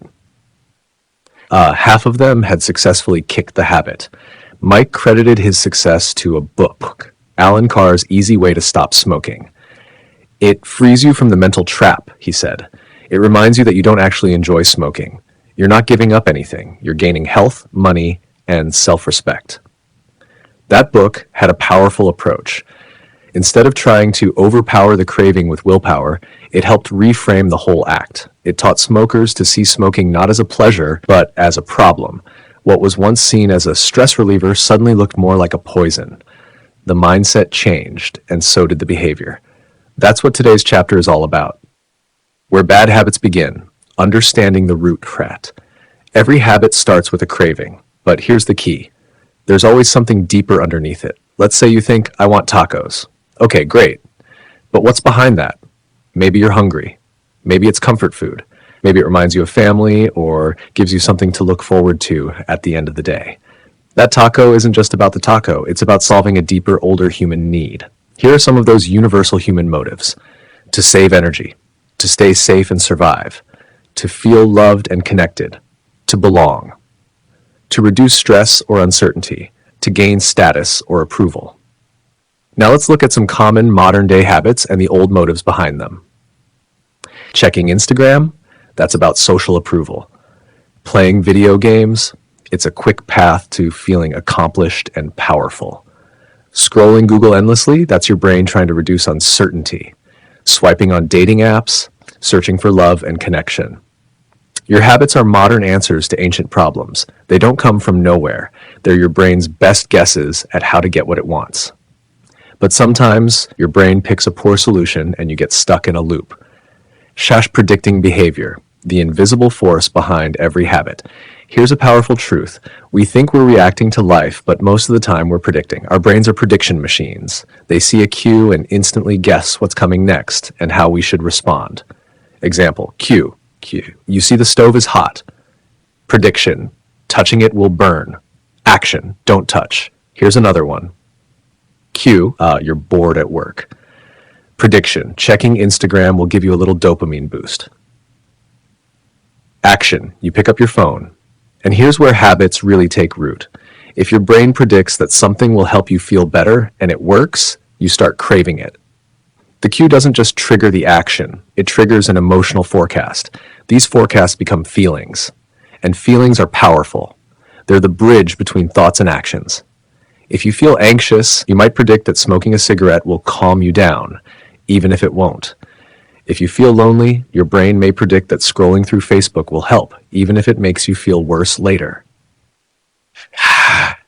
Craving equals a desire to change your internal state. At its core, a craving is the feeling that something is off, something's missing. You're not where you want to be, mentally, emotionally, physically. So your brain says, let's fix that. You don't binge eat chips because you just love chips. You do it because, deep down, You want to feel different than you do right now. Maybe less bored, less anxious, less lonely. Desire is the gap between where you are now and where you want to be. That gap is what motivates action. Even the smallest habits, checking your phone, biting your nails, scrolling YouTube, are your brain's way of trying to fix something inside. Rewiring your mind. Make bad habits unattractive. So how do you stop a bad habit? The most powerful way isn't just through discipline or restriction. It's by changing what you associate with the habit. Take that cigarette example. What if, instead of seeing it as a relief, you see it as a chain around your neck? What if you truly believe it's stealing your freedom, not giving it? That's the inversion of the second law of behavior change. Instead of making a good habit attractive, make a bad habit unattractive. When you can truly feel deep down that a habit doesn't serve you, it becomes easier to let go of it. The craving weakens. The cue loses its power. You're no longer thinking, I want that. You're thinking, why would I ever want that? Flip the script. Turn hard habits into opportunities. Let's get practical now. One of the simplest mindset shifts you can use to reframe your habits is this. Stop saying, I have to. Start saying, I get to. I have to go to the gym. I get to move my body and build strength. I have to make dinner. I get to feed myself and my family with love. I have to study. I get to learn and invest in my future. This isn't toxic positivity. It's about choosing a lens that empowers you. Both mindsets are true, but one gives you motivation. The other just gives you stress. Real life reframes, tiny shifts, big impact. Here are some everyday examples of how reframing can transform a habit. Exercise. Instead of, this is exhausting, try, this is me becoming stronger. Saving money. Instead of, I can't buy that, try, I'm buying my future freedom. Meditation. Instead of, why can't I stay focused? Try, each distraction is a chance to practice. Public speaking. Instead of, I'm nervous, try, I'm excited, my body is getting ready to perform. See the pattern? It's all about reinterpreting your body's signals. Same cue, different prediction equals different behavior. Create a motivation ritual. Want to go even further? Build a simple ritual that gets your mind in the zone. Here's how it works. Choose a positive habit you want to build. Pair it with something you already enjoy. Repeat them together. Let's say you want to start writing daily. You can create a ritual like this. Make your favorite coffee, put on your noise-canceling headphones, sit in your favorite chair, then start writing. Over time, that ritual itself becomes the cue. The craving to write gets triggered not by discipline, but by comfort and familiarity. Athletes do this all the time. I used to have a 10-minute routine before every baseball game. Same stretches, same throws. It wasn't just about warming up, it was about shifting into game mode. You can build that same mental on-ramp into any habit, whether it's reading, studying, meditating, or deep work. Rituals help. Anchoring emotions to habits. You can even use emotional cues to guide your habits. Let's say you want to feel more positive or grateful each day. Here's a simple practice. Take 3 deep breaths. Smile. Think of one thing you're thankful for. Do that before starting your morning routine or before stressful meetings. Eventually, those 3 breaths become a trigger for peace, for gratitude, for strength. Now, whenever you're stressed, you don't need a whole pep talk. You just need those 3 breaths. That's the power of intentional associations. Final thoughts. You're not stuck, you're just patterned. If you've been struggling with a bad habit, it doesn't mean you're weak. It means your brain found a temporary solution, and you've repeated it enough to believe it's the only one. But it's not. There's always another way to meet your needs. You can trade smoking for breathing exercises. You can swap scrolling for walking. You can replace judgment with curiosity. It starts by asking one powerful question. What am I really craving right now? And then, is there a better way to meet that need? You're not trying to fight your brain. You're trying to understand it and teach it something better. Chapter summary. The root of every habit is a craving, but that craving always points to a deeper human need: connection, safety, acceptance, etc. Most bad habits are outdated or unhealthy ways of meeting those needs. We predict how actions will make us feel. Those predictions create cravings and drive behavior. To break a bad habit, change your associations with it. Make it unattractive by seeing its true cost. Reframe hard habits by focusing on what you get to do instead of what you have to do. Use mindset shifts to turn burdens into opportunities, e.g., I'm excited instead of I'm nervous. Create simple rituals to cue your motivation and anchor positive emotions to helpful habits. Your brain can be rewired with time, practice, and patience. You're not stuck. You're learning. Chapter 11. Walk slowly, but never backward. The photography experiment that revealed a hidden truth. Imagine you're sitting in a photography class on the first day of the semester. The professor, Jerry Wilsman, walks in and says something unexpected. Everyone on the left side of the room, you'll be graded on quantity. Take as many photos as you can. 100 photos earns you an A, 90 gets you a B, and so on. Then he turns to the right side of the room. You folks are the quality group. You only need to take one photo, but it better be perfect. The more flawless it is, the better your grade. Simple, right? One side focuses on how much they do, the other on how perfect they can be. But here's the twist. When the final projects were reviewed, the best photos didn't come from the quality group. They came from the students who took hundreds of shots. Why? Because they were experimenting. They tried, failed, tried again, adjusted their lighting, played with angles, learned from their mistakes, and as a result, they got better. The quality group? Most of them spent the semester overthinking and planning, but barely touched their cameras. Motion versus action, a subtle but critical difference. This story hits on something so many of us struggle with, confusing motion with action. Motion feels productive. It looks like you're doing something. You plan, strategize, make lists, read books, research apps. It's comfortable. It makes you feel smart and prepared. But action, that's the real game changer. Let's say you want to get in shape. You read articles about fitness, follow workout influencers, maybe even talk to a personal trainer. That's motion. But unless you lace up your shoes and hit the gym, you're not actually moving the needle. Motion is preparation. Action is execution. Think of it this way. Writing down 10 meal prep ideas is motion. Cooking and eating a healthy dinner is action. Brainstorming business names is motion. Making your first sale is action. Watching videos on meditation is motion. Sitting down and meditating for 5 minutes is action. Motion makes us feel safe.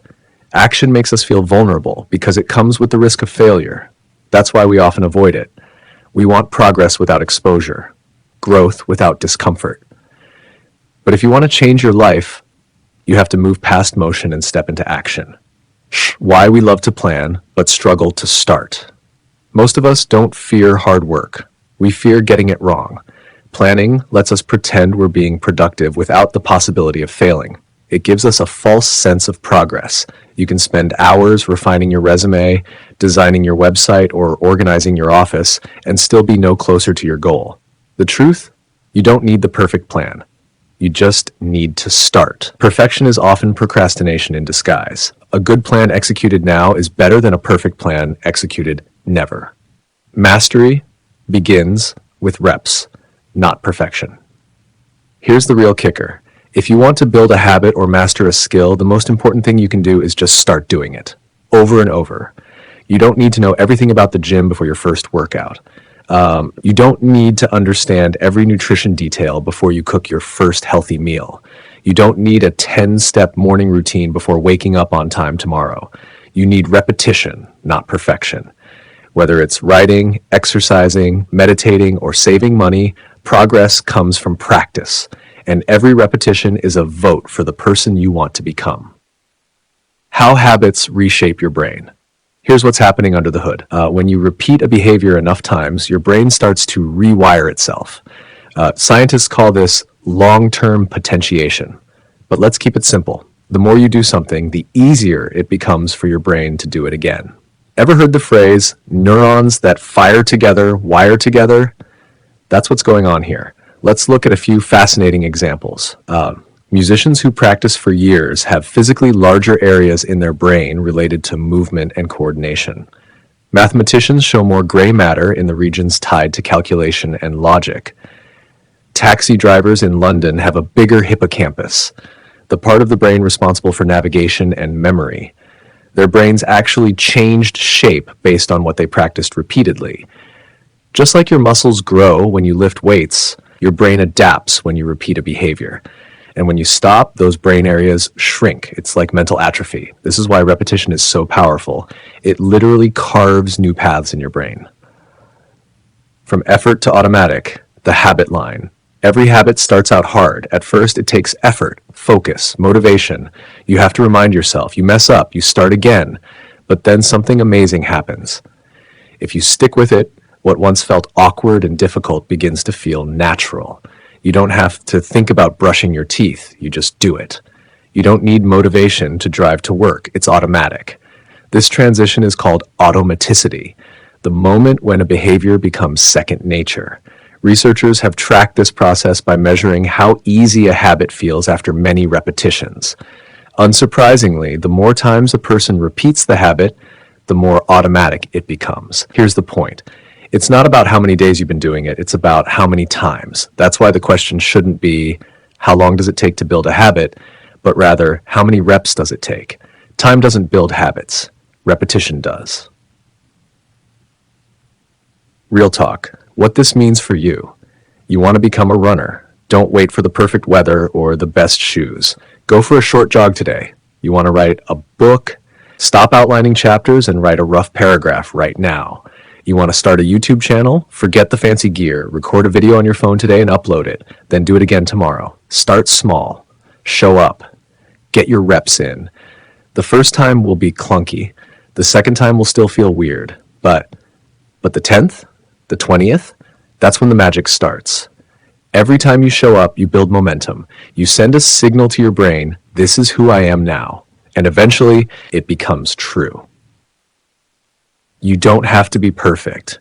You just have to keep going. Look, this chapter isn't about being flawless. It's about being consistent. It's about showing up again and again and again. You don't have to sprint. You don't have to get it right every time. You just have to keep moving forward. That's why the chapter is called Walk Slowly But Never Backward. Even if your steps are small, as long as you're stepping forward, you're winning. The biggest trap is standing still, getting stuck in motion without ever taking action. So what's one small thing you can do today? Not plan, not think, do. Chapter summary. Motion is planning. Action is doing. Motion feels good, but it doesn't create results. Action does. Most people avoid action because they fear failure. Planning becomes a safe form of procrastination. If you want to build a new habit, repetition matters more than perfection. Just start. Get your reps in. Habits are formed through frequency, not time. It's not about how many days, it's about how many times. Your brain physically changes as you repeat behaviors. The more you do something, the easier it becomes. Automaticity happens with consistent repetition. Eventually, your actions become second nature. Perfection is not required, progress is. Even slow progress is powerful if you keep moving forward. Bottom line, don't wait for the perfect plan. Don't get stuck in theory. Take action. Walk slowly but never backward. If you're ready to change your life, don't overthink it. Just do something today and then do it again tomorrow. That's how habits stick. That's how progress happens. Let's keep moving forward, one small step at a time. Chapter 12. Make it easy. The law of least effort. Let's talk about something that drives almost everything we do, even if we don't realize it. We're wired to take the easiest path. If two options give us the same result, we'll choose the one that takes less effort. Not because we're lazy, but because we're smart with our energy. You've probably noticed it in your own life. Why do we scroll endlessly on our phones, binge Netflix, or grab fast food on the way home? Because it's easy. It's convenient. It doesn't ask much of us. On the flip side, the habits we want to build, like working out, eating clean, or writing that novel, feel harder. They take more energy, so we put them off. This chapter is about flipping that script. Instead of trying to force good habits through sheer willpower, let's make them easy. So easy they become automatic. Why we naturally choose the easy way. Here's a fascinating example from history. In his book, Guns, Germs, and Steel, Jared Diamond explains how the shape of continents influenced the spread of farming. Sounds random, right? But stick with me. The landmass of Europe and Asia runs mostly east to west, while North and South America run north to south. Why does this matter?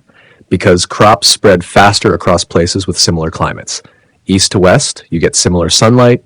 seasons, and rainfall. So farmers in Asia and Europe could plant the same crops across thousands of miles. But north to south, that's trickier. Try growing bananas in Canada. This meant farming and later technology spread faster across Europe and Asia. People built communities, developed tools, and advanced quicker, all because the path of least resistance was available. The land itself made progress easier. In the same way, our habits grow faster when the environment supports them. Chahash, the secret to building lasting habits. Let's get real. Motivation is unreliable. One day, you're pumped to go for a run. The next day, you just want to stay in bed. Here's the truth. Successful people don't rely on motivation. They rely on systems.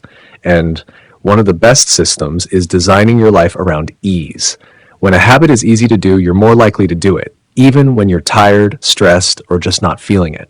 The law of least effort says that we'll naturally choose the easiest option available. So if the healthy choice becomes the easiest one, you win.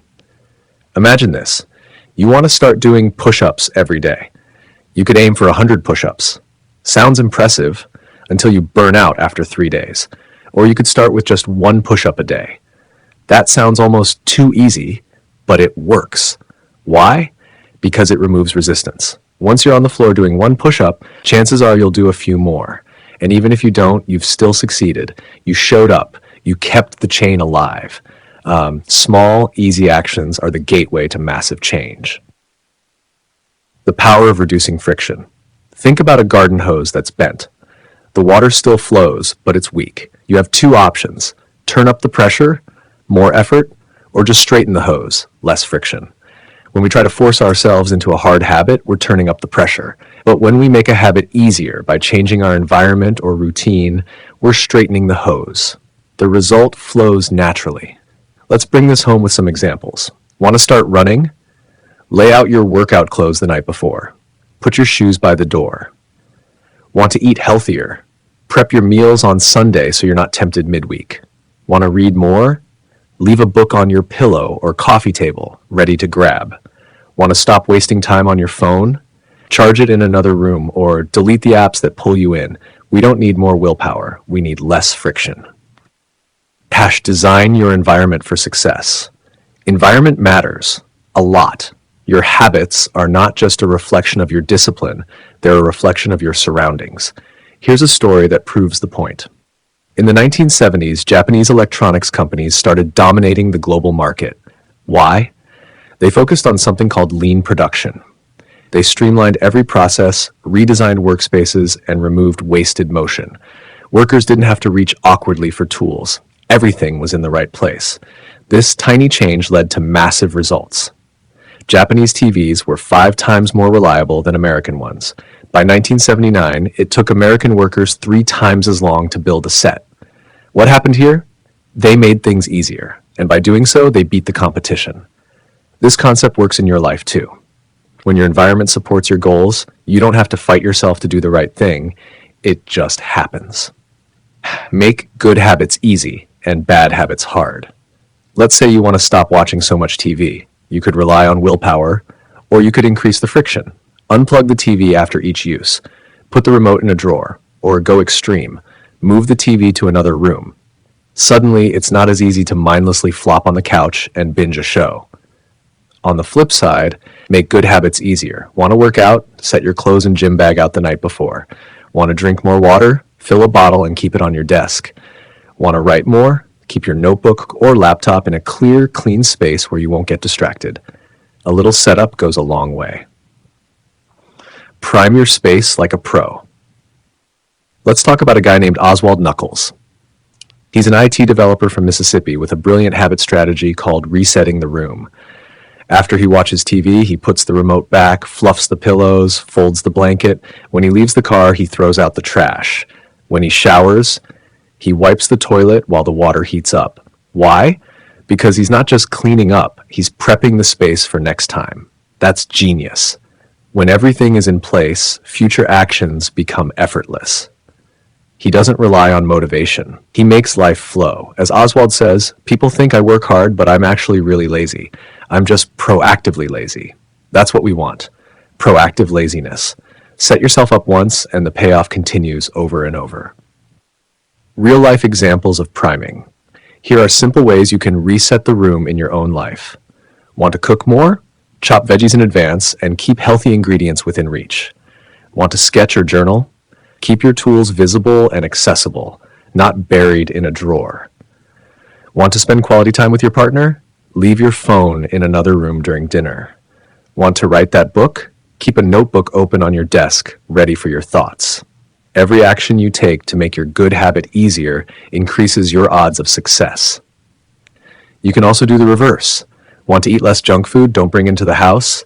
Want to scroll less on social media? Delete the app. Or log out and make the password complicated.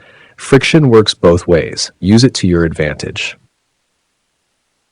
Stack the deck in your favor. We all have tough days. Days when we're tired, overwhelmed, or just not in the mood. That's when friction really matters. If a habit is easy, we'll do it, even on the hard days. If it's hard, we'll skip it, even on the good days. So don't count on being motivated all the time. Instead, stack the deck in your favor. Make your environment so supportive that doing the right thing becomes the natural choice. Whether you're trying to build a new habit, help your kids create better routines, or guide your team at work, ask this question: how can I make doing the right thing the easy thing? Design your world to support your goals. Chapter summary: the law of least effort. Let's wrap it up with some key takeaways. We're wired to choose the easiest path. That's not laziness, it's smart energy management. Habits that are easy are more likely to stick. Focus on reducing friction, not increasing willpower. Your environment is your silent partner. Design it to support your habits. Make good habits easy. Prep your space, tools, and routines in advance. Make bad habits harder. Add friction, hide, unplug, delete, move. Prime your environment. Reset rooms, lay out clothes, keep things visible and accessible. Success is about systems, not motivation. If it's easy to do the right thing, you'll do it again and again. By mastering the law of least effort, you can transform your habits and design a life where progress feels natural. The goal isn't to force change. The goal is to make it so easy you can't say no. That's how great habits are built, one effortless step at a time. Chapter 13, How to Stop Procrastinating with the 2-Minute Rule. Procrastination isn't a character flaw. It's a pattern, a frustrating one, but also fixable. We all have those moments when we want to get things done. Go to the gym, write a report, read more, or finally start that side project. But we hesitate, we overthink, we stall, and before we know it, the day is gone. So what's the solution? Surprisingly, it's not about pushing harder or finding more willpower. It's about starting smaller, way smaller, like 2 minutes small. In this chapter, we're going to talk about the 2-minute rule, a simple, powerful strategy that makes it nearly impossible to procrastinate. It's so easy, you'll wonder why you didn't start using it years ago. Let's dive in. Section 1, the moment that shapes your whole day. Picture this. You get home from work. You're tired, but you know you should go to the gym. Now, there's a moment, just a few seconds long, where a choice is made. You either put on your workout clothes and head out, or you sink into the couch, grab some takeout, and start binge watching Netflix. That moment, it's what author James Clear calls a decisive moment. It's a tiny fork in the road, but it sets the tone for everything that comes next. And you've had these moments too, deciding whether to open your laptop or open TikTok, whether to chop vegetables or order pizza, whether to pull out your notes or play just one more game. We tend to think our days are shaped by big events, but often it's these small decisions that lead us toward productivity or distraction. And here's the good news. You don't need to win every moment of the day. You just need to win the first 2 minutes. Section 2, Why Small Actions Create Big Changes. Let's talk about Twyla Tharp, one of the world's greatest choreographers. She begins her day with a simple ritual. Every morning at 5:30 a.m., she puts on her workout clothes, hails a cab, and heads to the gym. Here's the catch. The habit isn't the workout. It's hailing the cab. That one action locks everything else into place. This is how habits really work. They act like entry ramps to a highway. Once you're on the ramp, it's easy to keep driving. But getting onto the ramp, that first move is where the battle is won or lost. The key isn't doing the full workout or writing the whole essay or meditating for 30 minutes. The key is starting in a way that's so small, it's almost effortless. That's where the 2-minute rule comes in. Section 3. The 2-minute rule. Make it too easy to fail. Here's the rule. When you start a new habit, it should take less than 2 minutes to do. That's it, 2 minutes. It sounds almost silly, right? But that's what makes it brilliant. Here are a few examples. Read before bed becomes read 1 page. Run 3 miles becomes put on your running shoes. Write a novel becomes write 1 sentence. Study for class becomes open your notebook. By shrinking your habit down to just the first step, you eliminate resistance. You're not committing to a whole workout, you're just tying your shoes. Not writing a full blog post, just opening a blank doc and typing the first word. And once you start, it's much easier to keep going. Section 4, why this strategy works so well. You might be thinking, okay, but isn't this just tricking myself? Sure, but it's a trick that works. Starting is the hardest part. Once you're in motion, everything else becomes easier. It's called momentum. There's a psychological principle here called the Zeigarnik effect. Our brains remember tasks we've started more than those we haven't. Once you begin, your brain wants to finish. You might also wonder, but if I only do 2 minutes, am I actually getting anywhere? Yes, and here's why. You're mastering the habit of showing up. That's more important than the length or intensity of the task. You're proving to yourself over and over again, I'm the kind of person who does this. And that identity shift is where real lasting change begins. Section 5, building gateway habits. Think of the 2-minute rule as the gateway to bigger behavior. Let's say your goal is to run a marathon. That's huge. So we scale it down. Running a marathon, run a 5K, walk 10,000 steps, walk 10 minutes, put on your running shoes. Your real goal isn't just running, it's becoming the kind of person who runs regularly. And the first vote you cast for that identity is in the smallest action, putting on your shoes. This idea works across all areas of life. Want to write a book? Start by writing 1 sentence. Want to eat healthier? Start by adding 1 vegetable to each meal. Want to wake up earlier? Start by being in bed with the lights off by 10 p.m. Whatever your goal is, shrink it down until the first step takes 2 minutes or less. That's your starting point. Section 6, but 2 minutes isn't enough. Let's address the obvious. Yes, 2 minutes isn't your final goal, but it is the start of a real habit. Still skeptical? Try this. Do the 2-minute habit and then stop. Seriously. Go for a 2-minute walk and then go home. Open your journal, write 2 lines, and stop. Meditate for 120 seconds and walk away. Sounds pointless? It's not.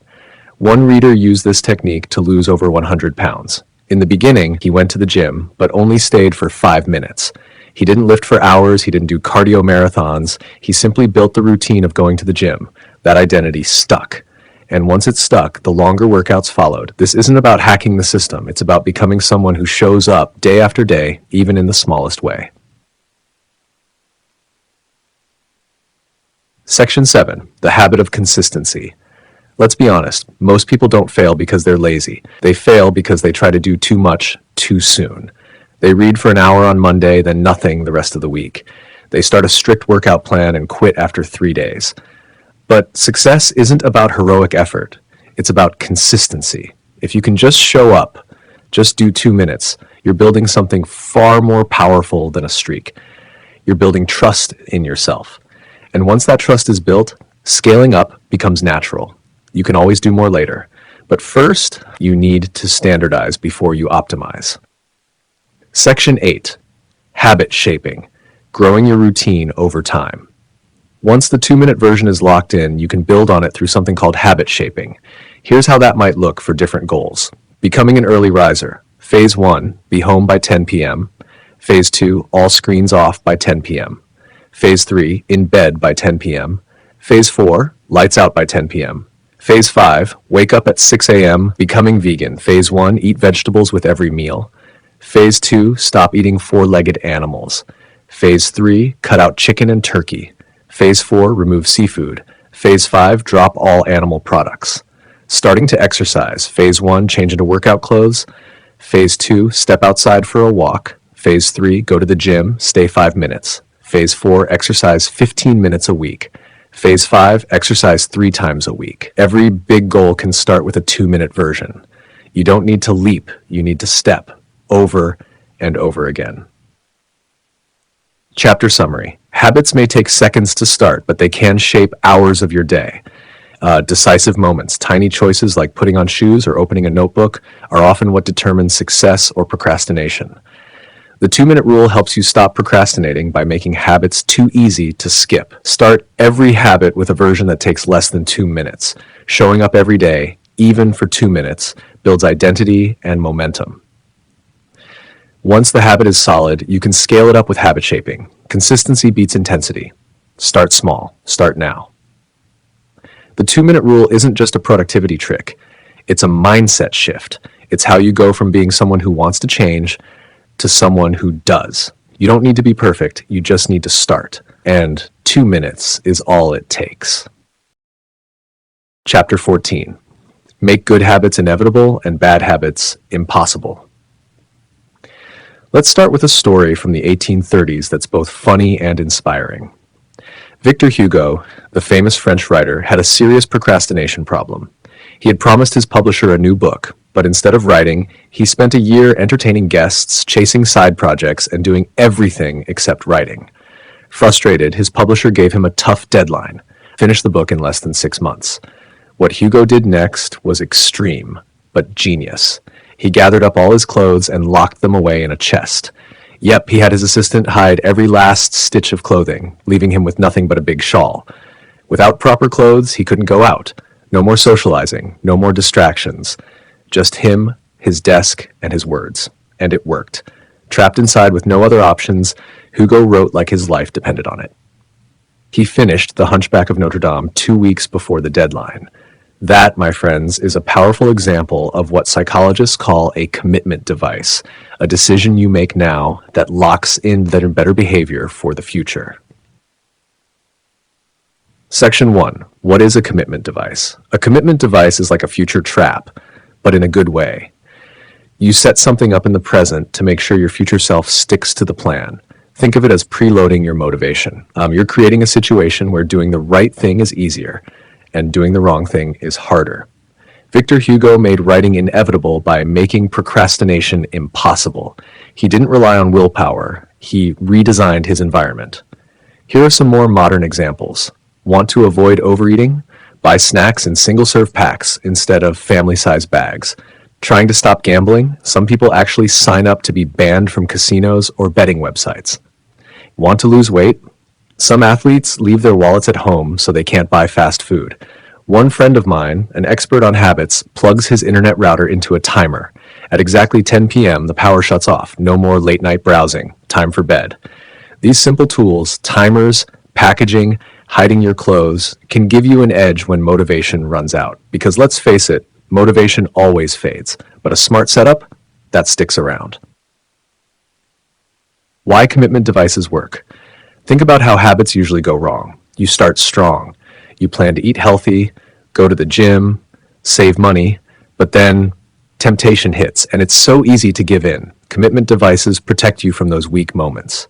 It's like placing a moat around your bad habits. They don't stop you from doing the wrong thing completely, but they make it annoying, costly, or inconvenient.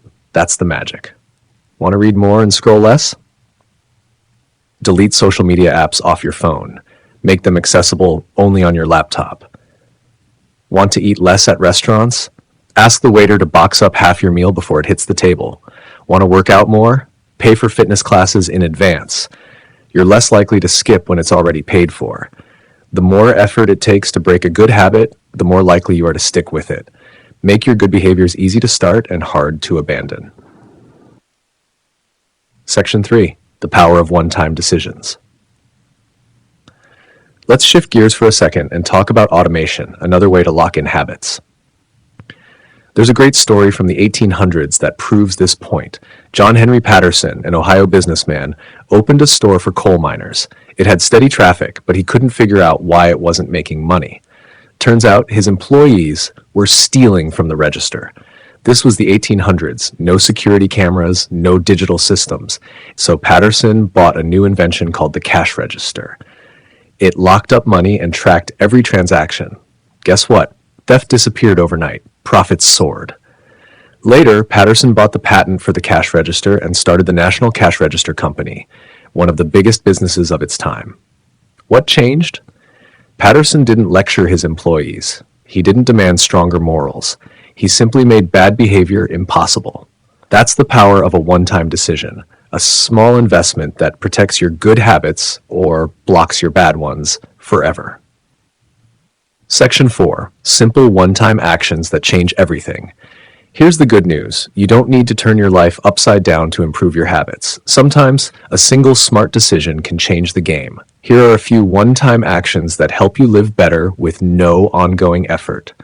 Nutrition. Buy a water filter to make drinking healthy water automatic.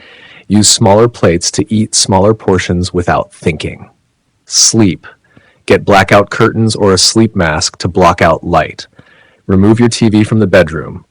Invest in a mattress that supports your sleep. Productivity. Unsubscribe from email newsletters you never read. Turn off non-essential notifications. Use app blockers for social media during work hours. Set up email filters to keep your inbox clean. Happiness. Get a pet, especially a dog. They keep you active and lift your mood. Move to a walkable, friendly neighborhood with a strong community. Health. Get quality shoes that support your posture. Buy a standing desk or a comfortable chair for long work sessions. Keep up with vaccinations and preventive care. Finances. Set up auto pay for bills to avoid late fees. Enroll in automatic savings plans. Cancel unused subscriptions.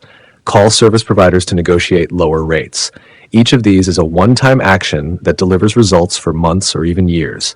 You don't have to fight your habits every day. Just set them up once and let the system run. Section 5. Automate your habits with technology. Here's a fact about the modern world. Technology can be your best friend or your worst enemy. Used wisely, it can make your life easier. Used carelessly, it can suck you into distraction, impulsive spending, or endless scrolling. So how do you make tech work for you? Automate your habits. Health. Set automatic prescription refills. Finance. Deduct money from each paycheck into your retirement fund. Cooking. Use a meal delivery service that sends pre-planned groceries. Productivity. Use website blockers to stop mindless social browsing. Even things you do rarely, like annual tasks, can be automated with reminders, subscriptions, or scheduled services. The idea is simple. Remove the need to remember or decide. Once something is automated, it doesn't drain your willpower. It just happens. Alfred North Whitehead once said, "Civilization advances by extending the number of operations we can perform without thinking about them." That's what we're doing here, shifting habits from conscious effort to automatic success. Section 6. The downside of automation. Let's be honest. Automation has a dark side too. It's never been easier to binge watch, order junk food, or waste hours online.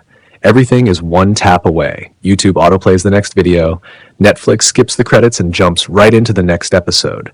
Food apps remember your favorite unhealthy order. If you're not careful, convenience will control your life. That's why it's so important to intentionally design your environment to protect your time, attention, and energy. I'll give you a personal example. While writing this book, I noticed I was constantly checking social media. Not because I needed to, but because it was there. So I made a deal with my assistant. Every Monday, she would change the passwords on my social accounts and log me out of all devices. I couldn't get back in until Friday. It was weird at first, but after 1 week, I realized I didn't miss it. Turns out I didn't need social media every day. I just made it a habit because it was easy. When I made it impossible to use, I discovered time and energy for more meaningful work. That's the goal. Make the healthy choice the easy choice, and the unhealthy choice the hard one. Chapter summary. Make habits work for you. Make it difficult to do the wrong thing. That's the inversion of the third law of behavior change. Use commitment devices to lock yourself into good behavior before temptation strikes. Rely on one-time decisions, like buying a better mattress or setting up auto bill pay, to remove daily effort. Automate everything you can. Use tech to make the right behavior automatic. Be aware of technology's downside. It can also automate bad habits. The less effort it takes to do what's right, the more likely you'll stick with it. You don't need perfect motivation every day. You just need a system that supports your goals. When good habits are inevitable and bad habits are impossible, success stops being a struggle and starts becoming a lifestyle. Chapter 15. The secret to sticking with good habits based on the cardinal rule of behavior change. The power of a satisfying ending. Let's rewind to the late 1990s. Picture a man named Stephen Luby stepping off a plane in Karachi, Pakistan. He's far from his hometown of Omaha, Nebraska, and he's not there for sightseeing. Luby is a public health researcher on a mission to help fight disease in one of the world's most densely packed and least sanitary cities. Over 9 million people lived in Karachi at the time, many of them in makeshift neighborhoods without plumbing, garbage collection, or even clean water. Illness spread like wildfire. Diarrhea, pneumonia, skin infections, you name it, it was there. The conditions were heartbreaking. Luby's team focused on something incredibly simple but powerful: hand washing. They weren't trying to teach people something new. Most residents already knew washing their hands was important, but the problem wasn't awareness. It was follow-through. People just weren't doing it consistently. So Luby partnered with Procter & Gamble to provide free bars of Safeguard soap. Unlike the bland or basic soaps people had access to, this one smelled great, foamed easily, and felt good to use. Suddenly, washing your hands wasn't just good for your health, it was actually kind of enjoyable. And that made all the difference. In just a few months, rates of diarrhea dropped by over 50%. Pneumonia and skin infections went down too. And here's the most amazing part. Years after the study ended and no more free soap was being handed out, over 95% of households were still washing their hands. Why? Because the behavior felt good. It was satisfying, and that made it stick. Why satisfaction matters. This story highlights a powerful truth. We're far more likely to repeat a habit when it feels good. Think about it. If something brings you even a tiny bit of pleasure, your brain perks up and says, "Hey, that was nice. Let's do that again." It doesn't have to be life-changing. A fresh minty taste after brushing your teeth, a clean kitchen counter after tidying up, the satisfying check mark on your to-do list. These small but positive feelings reinforce the behavior. On the flip side, if something feels unpleasant or empty, you'll avoid it, even if you know it's good for you. Let's take chewing gum as another example. It existed for decades before it became wildly popular. So what changed? Companies like Wrigley started adding flavors: peppermint, spearmint, juicy fruit. Suddenly gum was fun. It gave you a clean mouth, fresh breath, and a pleasant little burst of flavor. People were hooked. Same with toothpaste. The flavors don't actually make your teeth cleaner, but they give you that clean mouth sensation, and that's what keeps you coming back every morning and night.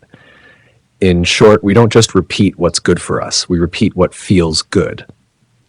Shash, the cardinal rule of behavior change. Here it is, plain and simple. What is rewarded is repeated. What is punished is avoided. This is the cardinal rule of habit formation. It's not enough to know what's right or to want a better future.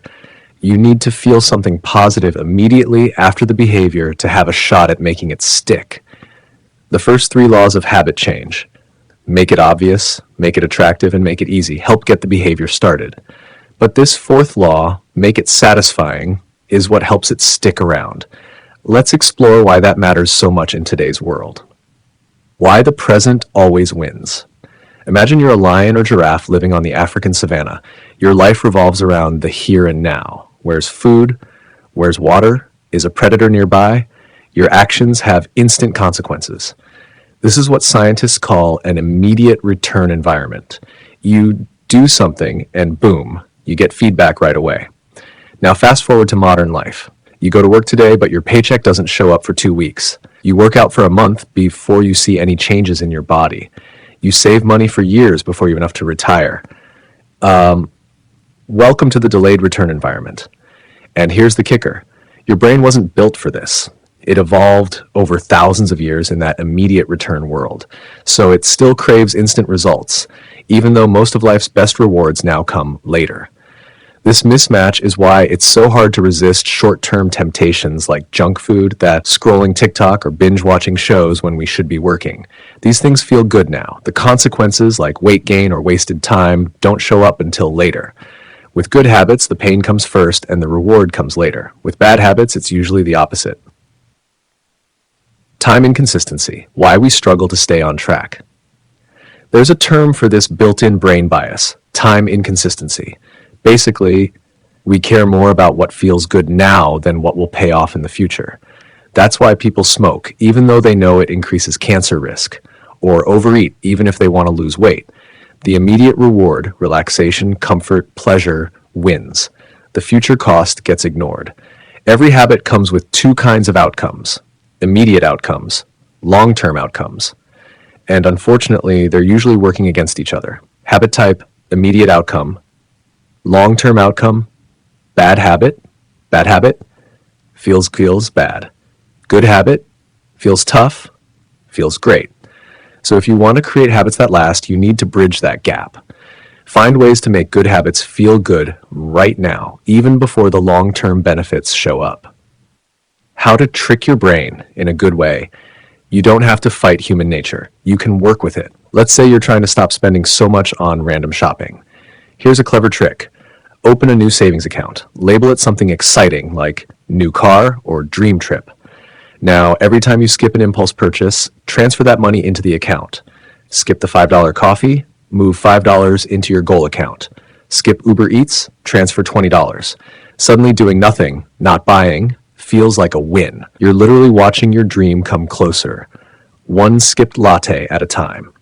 This strategy turns the pain of missing out into the satisfaction of gaining something better. Or maybe you want to cook more and eat out less. One reader and his wife labeled their savings account Europe trip. Every time they skipped dinner at a restaurant, they moved $50 into it. By the end of the year, they had saved enough for a vacation. These small rewards create instant satisfaction, which your brain loves. Choose rewards that reinforce your identity. Here's one thing to watch out for. Don't reward yourself with something that cancels out your progress. If you go for a 30-minute run and reward yourself with a double cheeseburger and fries, you're sending mixed messages to your brain. Instead, pick a reward that aligns with the person you're trying to become. Want to be healthier? Reward yourself with a massage or a new pair of running shoes. Want to be more focused? Reward yourself with a quiet nature walk or an hour of guilt-free reading. Want to be financially free? Reward yourself with an afternoon off, not a shopping spree. These rewards reinforce the identity behind the habit. Over time, that identity becomes the reward itself. You no longer exercise to get a prize. You do it because you're an active person. You don't meditate for a gold star. You do it because you're someone who values peace and presence. That's when habits become automatic. When the habit becomes the reward. At first, rewards help you show up. But eventually, the habit starts to feel good all on its own. That's when everything clicks. You don't need to chase external rewards anymore. You are the kind of person who eats clean, saves money, reads every day, or works out regularly. And that identity feels better than any short-term pleasure ever could. But until you reach that point, don't underestimate the power of a little celebration. That small yes moment after a habit, whether it's checking a box, transferring $5, or just smiling at your progress, can be the glue that holds it all together. Chapter summary. The fourth law of behavior change is make it satisfying. We repeat behaviors that bring immediate pleasure or satisfaction. The brain prioritizes short-term rewards over long-term outcomes. That's why we struggle to stick with good habits. The cardinal rule of behavior change is what is immediately rewarded is repeated.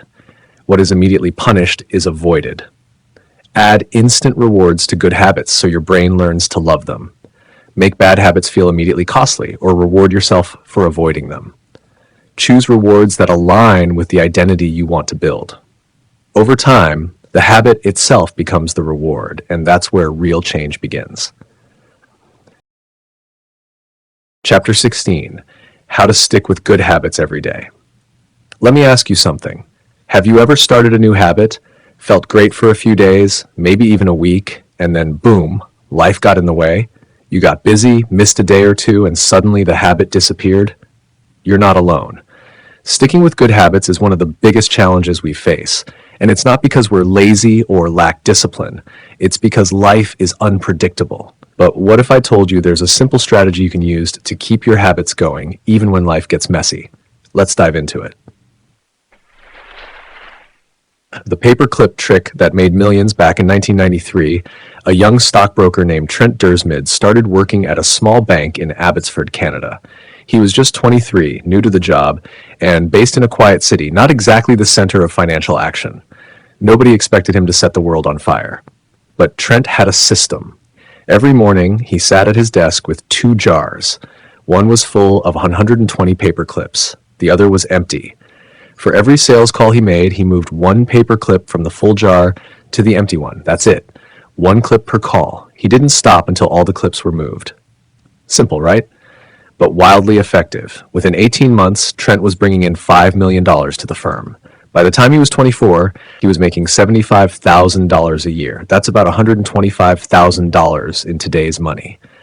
This method, now known as the paperclip strategy, is a brilliant example of how small visual cues can keep us motivated and consistent. It's not just paperclips. One writer moves a hairpin each time she finishes a page. A guy in the gym shifts a marble after each set of push-ups. Why does this work? Because we love seeing progress. It's deeply satisfying. And when we can see that we're making progress, even in a tiny way, it gives us the motivation to keep going. Why you should start tracking your habits. One of the best tools to stick with any habit is a habit tracker. At its core, a habit tracker is super simple. It's just a way to keep track of whether you did the thing or not. Most commonly, people use a calendar and mark an X on the days they follow through. Meditated today? X. Went to the gym? X. Didn't eat junk food? X. Over time, that string of X's starts to form a streak. And then your brain goes, I don't want to break this chain. You're not alone if this sounds familiar. Even Benjamin Franklin did it. At age 20, he began tracking 13 virtues, things like avoiding idle chatter or using his time wisely. Each night, he'd open his booklet and record how he did that day. More recently, comedian Jerry Seinfeld used a similar method. He wasn't focused on how funny his jokes were. He just focused on writing every day and never breaking the chain. That's it. You might not be writing jokes or closing stock deals, but the principle is the same. The power behind habit tracking. Let's break down why habit tracking is so effective. It taps into 3 key psychological principles. 1. It makes your habits obvious. When you track something, it becomes real. You can see it. You can't lie to yourself. A streak of X's on the calendar shows you're doing the work. An empty day is a glaring reminder that you didn't. Studies have shown that people who track their goals, like losing weight, eating healthier, or quitting smoking, are significantly more successful. One study found that folks who kept a food journal lost twice as much weight as those who didn't. It's not magic, it's just awareness. When you track your actions, you hold yourself accountable, even if nobody else is watching. 2. It feeds your motivation. There's nothing quite like progress to keep you going.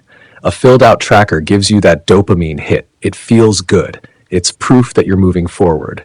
Even on rough days, your tracker reminds you of how far you've come. That little square on your calendar isn't just a mark, it's a mini celebration, and when you see a blank square coming up, it motivates you to act. I've come this far, I'm not going to ruin my streak now. 3. It's satisfying crossing something off a list. Checking a box, moving a paperclip. These are tiny actions, but they're surprisingly satisfying. They give your brain a reward, a signal that says, nice job. That small feeling of success makes you more likely to do it again tomorrow. It's not just about the end goal. It's about becoming the kind of person who shows up. The one who doesn't miss a workout, even on a bad day. The one who writes 1 sentence, even when uninspired. You're not chasing perfection, you're showing up, and tracking helps you do that. Making habit tracking easy. Let's be honest, tracking isn't always fun. Some people resist it. It feels like one more thing to do. You're already trying to start a new habit, now you've got to track it too? Here's how to make it easier. 1. Automate when you can. You're probably already tracking more than you think. Your credit card statements show your spending habits. Your phone tracks your steps. Your sleep app tracks your rest. If the data already exists, use it. Set a reminder to review your steps, spending, or meals once a week or month. It's much easier than tracking everything manually every day. Track only what matters. You don't need to track every habit. Just pick 1 or 2 that really matter to you. Do it consistently. It's better to track 1 thing every day than 10 things inconsistently. 3. Stack it with an existing habit. Use the habit stacking method. After I current habit, I will track my habit. Examples: after I brush my teeth, I'll check off my water intake. After I leave the gym, I'll record my workout. After I finish dinner, I'll note my healthy food choices. Make it easy. Keep a pen nearby. Put your tracker in a place you see every day. The simpler it is, the more likely you'll stick with it. When you miss a day, and you will. Let's talk about reality. You're going to miss a day. It's inevitable. You'll get sick. Travel will throw off your routine. You'll just forget. That's okay. Here's the rule. Never miss twice. One missed day is an accident. 2 in a row is the start of a new habit. The wrong one. So if you skip one day, get back on track the next. If you eat junk for one meal, make the next one healthy. If you miss the gym, stretch at home. Don't aim for perfection. Aim for consistency. And remember, just showing up, even if you don't go full force, is still a win. Even a bad workout counts. 5 push-ups, 1 walk around the block. That's enough to say I'm still the kind of person who doesn't miss workouts. Momentum is fragile. Don't let one bad day snowball into a lost month. Be careful what you measure. One last word of caution. Not all progress is visible, and not everything worth tracking is measurable. Let's say you run a restaurant. You decide to measure success by how many customers pay each day. Sounds smart, right? But what if people are paying but not enjoying their meal? What if your marketing is strong but your food is slipping? Sometimes the metric we track can lead us astray. It's easy to chase numbers, steps, weight, hours worked, money earned. But numbers don't always tell the full story. This is known as Goodhart's Law. When a measure becomes a target, it ceases to be a good measure. If your only goal is to lose weight, you might fall into crash diets or pills. If your only goal is more followers, you might sacrifice quality. If your only goal is to work more hours, you might burn out. So ask yourself, what are you really trying to achieve? And is the thing you're tracking aligned with that goal? Numbers are helpful, but they're not everything. Sometimes the best signs of progress aren't measurable. You feel more energetic, your relationships improve, you're more confident, you're sleeping better. Those are wins too. Chapter summary: how to stick with good habits every day. The best way to stay consistent with good habits is to track them visually and simply. Use tools like the paper clip strategy or a calendar with X's to create a satisfying sense of progress. Habit tracking works because it makes your behavior obvious, motivating, and satisfying. Keep your tracking easy. Automate where you can. Only track the most important habits and stack it with existing routines. Remember the golden rule: never miss twice. 1 off day is fine. 2 can become a trend. Not all progress is measurable. Be careful about chasing numbers at the expense of your true goal. Focus on becoming the kind of person who shows up, especially on the days you don't feel like it. Showing up isn't always glamorous. It won't always be Instagram worthy. But it's the quiet, steady repetition, the X's on your calendar, the marbles in the jar, that builds real change. Not all habits stick easily, but with the right system and a little self-kindness, you'll find it's a lot easier to stay on track, one day at a time. So grab your tracker, make your mark, and don't break the chain. Chapter 17. How an accountability partner can change everything. Have you ever told yourself, this time I'll stick with it, only to give up a few days later? Maybe you swore you'd wake up early and hit the gym, but when the alarm rang, you hit snooze instead. Or you promised to stop eating fast food, only to find yourself back in the drive-thru a week later. You're not lazy. You're not weak. You're human. The truth is, changing habits is hard, but there's one tool, simple, powerful, and often overlooked, that can make all the difference. That tool is accountability, and when used right, it can completely change the game. Let's dive into why having someone to hold you accountable might be the missing piece in your habit-building journey. Reality check: why consequences matter. Let's start with a story that's both wild and eye-opening. After flying missions in World War II, Roger Fisher became an expert in negotiation and conflict resolution. He worked with presidents, diplomats, and world leaders. But in the 1980s, as the fear of nuclear war grew, Fisher made a radical suggestion. He proposed that instead of keeping nuclear launch codes in a briefcase, the codes should be implanted in the chest of a volunteer who traveled with the president. If the president wanted to launch a nuclear attack, he'd first have to kill that person with his own hands to retrieve the code. Why such a drastic idea? Because Fisher knew that distance makes decisions feel less real. It's easy to push a button when you don't see the consequence. But when the cost is right in front of you, immediate and painful, it forces you to think twice. And that's exactly the principle behind this chapter. When the cost of a bad habit is immediate, painful, and personal, you're far less likely to do it. The inverse power of pain. In earlier chapters, we talked about how to make good habits satisfying. That's how you encourage behaviors you want to repeat. But what if we flip that idea? Instead of focusing on the reward, what if we made bad habits unsatisfying, or even downright painful? Think about it. A plumber who does sloppy work gets bad reviews and loses business. A surgeon who makes careless mistakes risks someone's life and their license. A student who skips class may fail or lose a scholarship. The point? Pain changes behavior. Fast. When the consequences are immediate and painful, people adapt. Quickly. The speed of consequences. We keep doing bad habits because they usually feel good in the moment, even if we know they're bad long term. Scrolling through social media instead of working feels great right now. Skipping the gym for Netflix? Awesome for the next few hours. Eating that entire pizza by yourself? Tastes amazing. But the downside? It comes later. Weight gain, poor health, missed goals.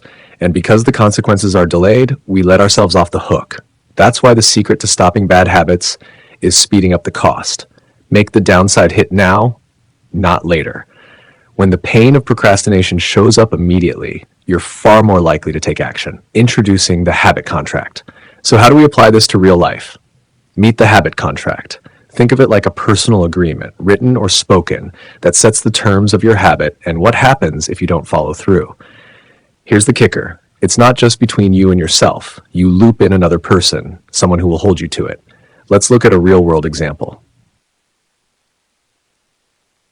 Brian's story, turning habits into commitments. Brian Harris, an entrepreneur from Nashville, realized after his son was born that he wanted to lose weight and feel better. But rather than just try to eat healthy, he made a habit contract. He wrote a detailed plan and signed it with his wife and his personal trainer as witnesses. Here's what it looked like. Goal: get back to a healthy weight and feel better. Plan: Phase 1, follow a strict slow-carb diet. Phase 2, start tracking macronutrients. Phase 3, fine-tune his routine. Daily habits: log all food and weigh himself every day. And the consequences? If he missed a day, he had to dress up for work, no jeans or hoodies, and pay his trainer $200 to spend however he liked. That's real pain. That's immediate. And that's why it worked. As Brian stuck to the contract and hit his goals, he even increased the stakes. More money on the line. More public consequences. At one point, if he didn't complete his workouts, he had to wear a rival team's hat, a small but emotionally painful punishment for a loyal sports fan. The results? He hit his goals because he made it hurt not to. Why habit contracts work? Let's break down why this strategy is so effective. 1. Clear expectations. The contract spells out what you need to do, no vagueness. 2. Instant consequences. If you fail, the punishment kicks in right away. 3. Social pressure. Someone else knows, and we care deeply about what others think. As humans, we're social creatures. We don't want to disappoint people we respect. We don't want to look lazy or unreliable. This is exactly why accountability works so well. It's not just about discipline. It's about reputation, integrity, following through. You don't need a formal contract, but it helps. Maybe a written contract feels too intense. That's okay. You don't have to go full lawyer mode. Even something as simple as telling a friend, I'm going to go to the gym every Monday, Wednesday, and Friday, and I want you to check in with me, can make a big difference. Take comedian Margaret Cho, for example. She does a song-a-day challenge with a friend. And that small agreement keeps her showing up creatively, even when she doesn't feel like it. Or look at Thomas Frank, a YouTuber and entrepreneur. He created a script that tweets out an embarrassing message if he doesn't wake up on time. The fear of social embarrassment gets him out of bed before the tweet goes live. Simple, effective, public. Why this works. We all want to look good. Let's be honest, most of us don't brush our teeth just for dental health. We do it because bad breath is embarrassing. We dress nicely because we care what others think. We work hard because we want to be respected. This same social motivation can fuel your habits too. When someone is watching, when there's a little risk of looking bad, you push harder, you show up, you follow through. That's why accountability, even in small doses, works so well. How to set up your own accountability system. Ready to try it? Here's a simple step-by-step guide. 1. Pick one habit to focus on. Start with something small and specific.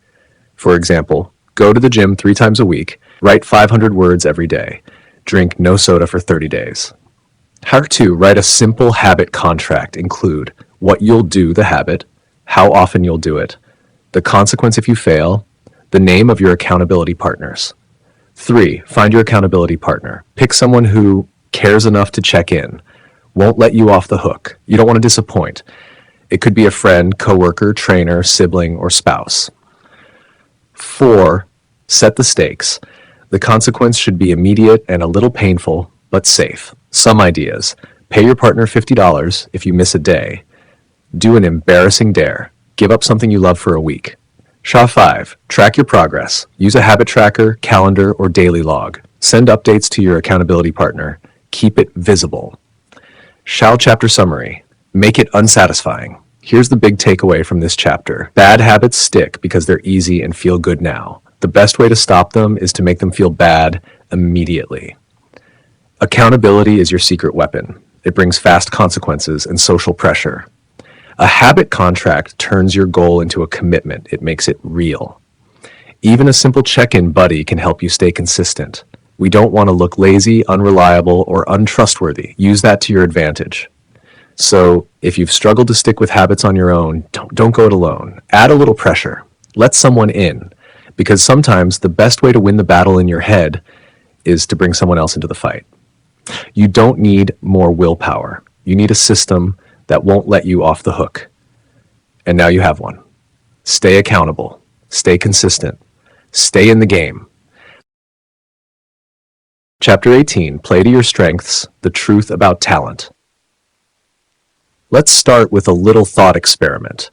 Imagine taking 2 world-class athletes, one of them dominating the swimming pool, the other crushing it on the running track, and switching their sports. Could they still be great? You probably know Michael Phelps. He's the most decorated Olympian in history with 23 gold medals, all earned in water.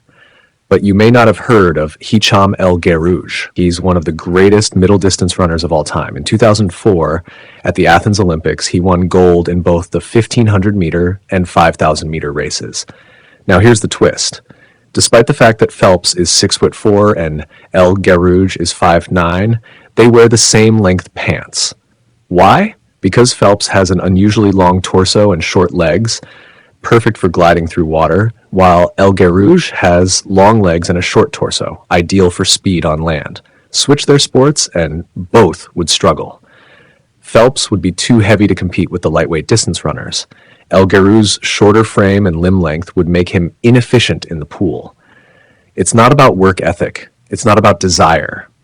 It's about the game they were built to play. This is the heart of this chapter. Success isn't just about working hard. It's about finding a game where your natural talents give you a real shot at winning. Why your natural strengths matter. We all love the idea that hard work can beat talent, and sometimes it does. But the truth is, talent makes the path smoother. It gives you a head start. Does this mean your future is locked in by your genes? Not at all. Your genes aren't a sentence, they're a set of starting conditions. Think of it like this. Genes are like the foundation of a house. You can't change where it starts, but you can build something amazing on top of it if you understand what you're working with. The secret? Match your habits to your nature. For example, some people are naturally more detail-oriented. They'll thrive with habits like meticulous budgeting or daily journaling. Others are more big picture and creative. They might prefer brainstorming sessions, vision boards, or flexible routines. Neither is better. But trying to force a habit that goes against your nature, that's a battle you'll lose more often than not. Success becomes more likely and more enjoyable when you pick habits that fit who you already are. Personality and habits, the hidden connection. Let's get practical. How do you know which habits are a natural fit for you? Start by understanding your personality. Scientists often break personality down into 5 main traits known as the Big Five. 1. Openness. Are you curious and imaginative or more grounded and traditional? 2. Conscientiousness. Are you organized and disciplined or more spontaneous and flexible?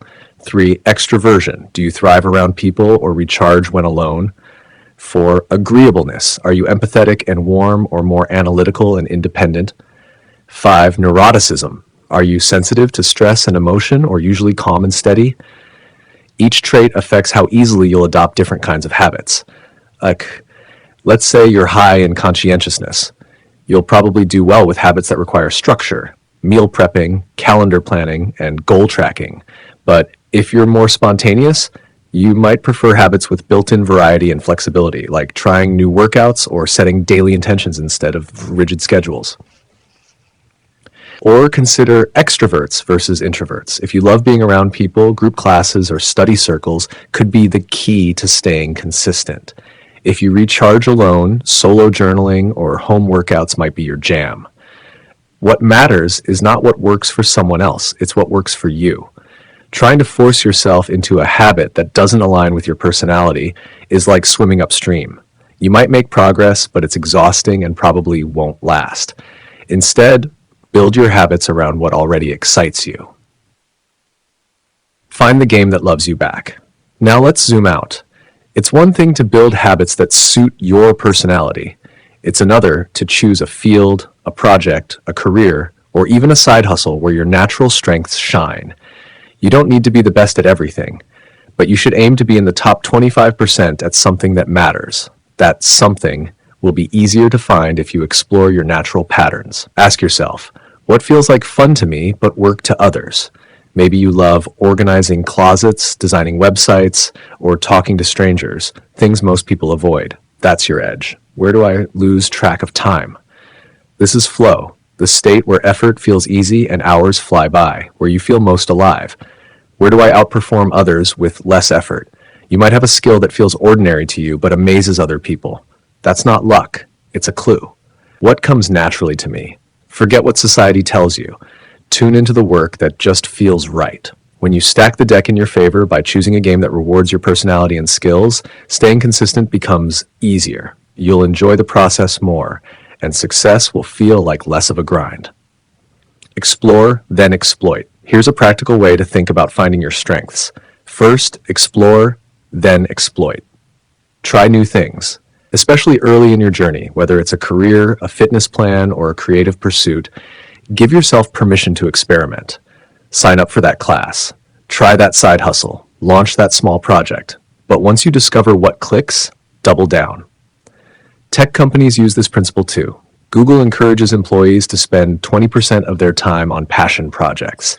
That's how Gmail and Google Maps were born. In your life, you might find that writing, podcasting, or helping people manage their money comes naturally.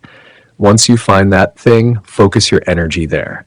Use the 80-20 rule. Spend 80% of your time doing what works and 20% testing out new opportunities. This keeps things fresh without losing momentum.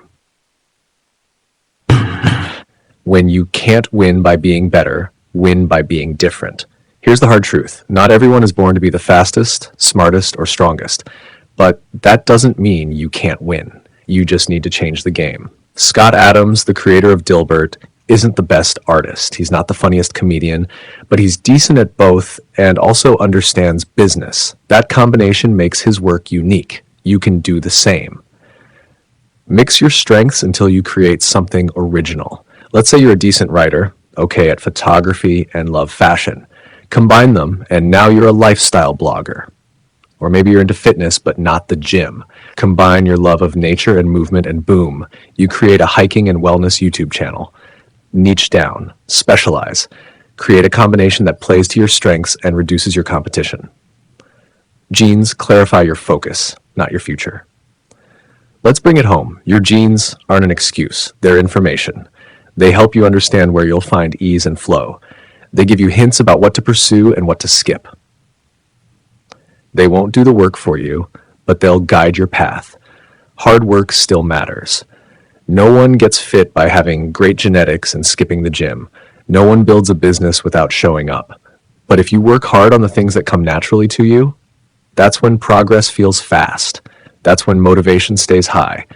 That's when habits stick. Your job isn't to beat everyone else. Your job is to find where you can be your best self and build habits that help you shine there. Chapter summary. The truth about talent. Success isn't just about effort, it's about environment and alignment. Work is easier when you play the right game. Your genes are not destiny. They simply point you toward areas where you're more likely to thrive. Build habits that match your personality. This makes them easier to start, enjoy, and sustain. Explore different activities, then double down on what feels natural and gives you great results. If you can't win by being better, win by being different. Combine your skills into something unique. Your genetic makeup clarifies where to work hard, not whether you can succeed. Focus on your strengths. Pick habits that feel like you. This is the surest path to lasting success. Want success to feel less like a grind? Then stop fighting your nature and start working with it. Build the habits that build you. Chapter 19, The Goldilocks Rule. How to stay motivated in life and work. The magic of momentum. Steve Martin's story. Imagine being a 10-year-old kid wandering into Disneyland just after it opened in 1955.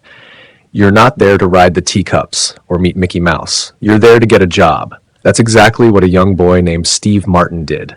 He started selling guidebooks for 50 cents apiece, and before long, he landed a spot in the park's magic shop. As he grew up, Steve discovered it wasn't magic tricks that thrilled him. It was making people laugh. He wasn't chasing applause. He was chasing improvement. From tiny 5-minute gigs in noisy bars to shows with no audience at all, he kept showing up, night after night. Some nights he performed for an empty room. Some nights no one laughed. But he kept going. Slowly he built his act, one joke at a time. From 2-minute routines to 5, then 10, then 20. He added new material, kept a few crowd favorites, and stretched himself bit by bit. It took him over a decade to become an overnight success. Eventually, Steve Martin became a comedy legend, performing in front of tens of thousands. But his real secret wasn't talent or luck. It was patience, persistence, and the ability to keep going when progress felt slow. So how did he stay motivated for that long? The answer lies in something called the Goldilocks Rule, a simple but powerful principle that explains how to keep going when most people quit. The Goldilocks Rule. Not too easy, not too hard. We're wired to enjoy challenges, but only when they're in the sweet spot. If something is too easy, we get bored. If it's too hard, we get frustrated and give up. Imagine you love playing tennis. If you play against a 4-year-old, you'll win every point and probably get bored in minutes. On the other hand, if you play someone like Serena Williams or Roger Federer, you'll lose every point and feel crushed. But if you play against someone at your level, things get interesting. You win some, you lose some. You're on your toes, you're focused, you're having fun. That's the Goldilocks zone, where the difficulty level is just right for your current skill. Motivation peaks when the task is just barely within reach. Not effortless, not impossible. Challenging enough to keep you engaged, but not so hard that it's demoralizing. Steve Martin's comedy career was built on this rule. He didn't try to go from 5 minutes to an hour overnight. Each year, he added just a minute or two to his routine, just enough to push his limits, but not break his spirit. The power of progress and flow. When we work on something just outside our comfort zone, something magical can happen. Psychologists call it a flow state. It's when time disappears. You're fully present. You're in the zone. Researchers found that to enter a flow state, a task usually needs to be about 4% harder than your current ability. That's not a huge leap. It's just a gentle nudge forward. Think about that. Not 40%, not 400%. Just 4%. This is how habits grow from tiny sparks into full-blown fires. When you challenge yourself just enough, bit by bit, you stay engaged, you stay interested. You don't need willpower. You need just enough difficulty to keep the game interesting. What happens when things get boring? Let's be real. No matter how exciting a goal is at the beginning, boredom will show up eventually. That's what separates the pros from the amateurs. After his baseball career ended, James Clear, the author, joined a weightlifting gym. One day, a coach who had trained Olympians came to visit. James asked him, "What separates the best from everyone else?" The coach replied, "At some point, it's about who can handle the boredom of doing the same thing over and over." That's not what most of us want to hear. We're told that success is about passion, inspiration, or some big breakthrough moment. But real mastery, it's about showing up even when it's boring. Think about it. The athlete does the same lifts every day. The writer types even when the words aren't flowing. The entrepreneur shows up even when sales are slow. The musician practices scales when no one's watching. It's easy to show up when you feel motivated. It's hard to show up when you don't. But that's what professionals do. Why we quit when it's working. Oddly enough, we're most likely to quit right when something is starting to work. You finally build a gym habit, you show up for a few weeks, you start to feel stronger, and then you skip a day, then two. Suddenly, the habit is gone. Why? Because success is boring. Once a habit becomes routine, it loses its excitement. The results become predictable. You start thinking, maybe I should try something new. That's when we bounce from one thing to the next. One workout plan, one diet, one business idea, chasing novelty instead of consistency. But remember, boredom isn't the enemy. It's a sign you're on the right path. The brain loves a surprise, but not always. In psychology, there's a concept called variable rewards. Think of a slot machine. You never know when you'll win, so your brain stays hooked.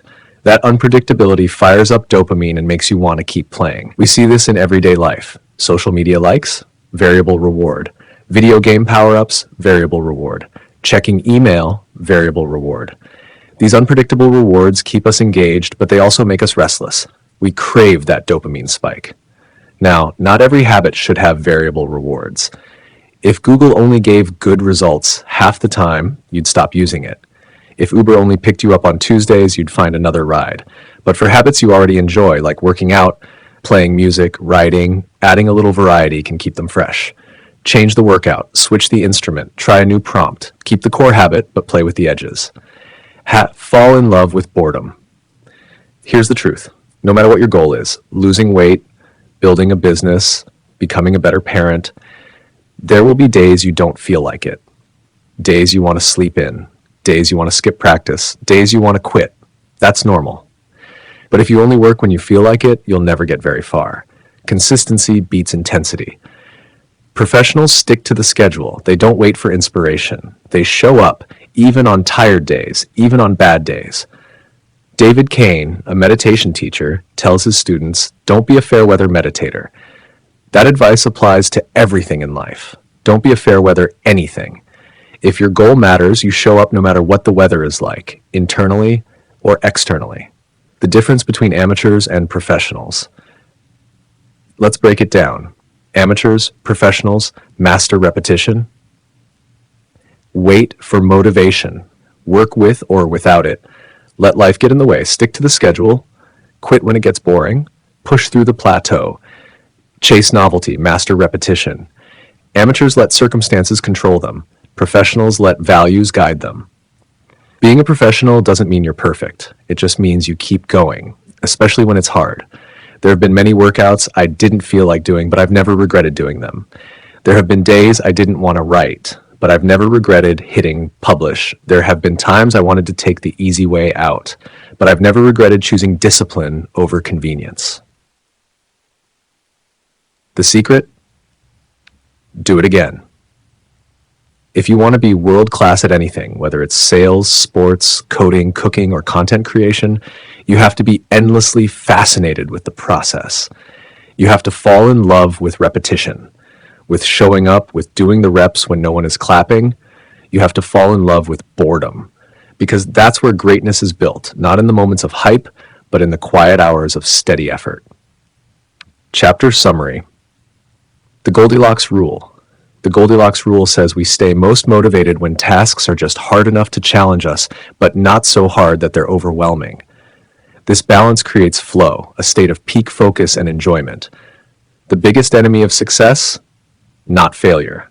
It's boredom. As habits become routine, they lose their thrill. That's when most people quit. Professionals don't wait for motivation, they stick to the schedule.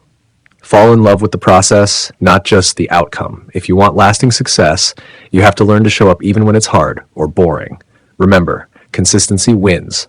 Show up, do the reps, get a little better every time. That's how greatness is made. Chapter 20. The Hidden Trap of Good Habits. How reflection keeps you growing. Why habits are a superpower. Let's start with the truth. Habits are powerful. They give us structure. They help us build skills, reduce mental load, and perform better over time. Just think about driving a car. At first, you're white-knuckling the wheel, overthinking every move. But after enough repetition, you can cruise to work while sipping coffee and planning your day, because the basics are automatic. That's the upside of habits. Once you master the fundamentals, you free up your brain for more important things. You don't need to think about tying your shoes or brushing your teeth. You just do it.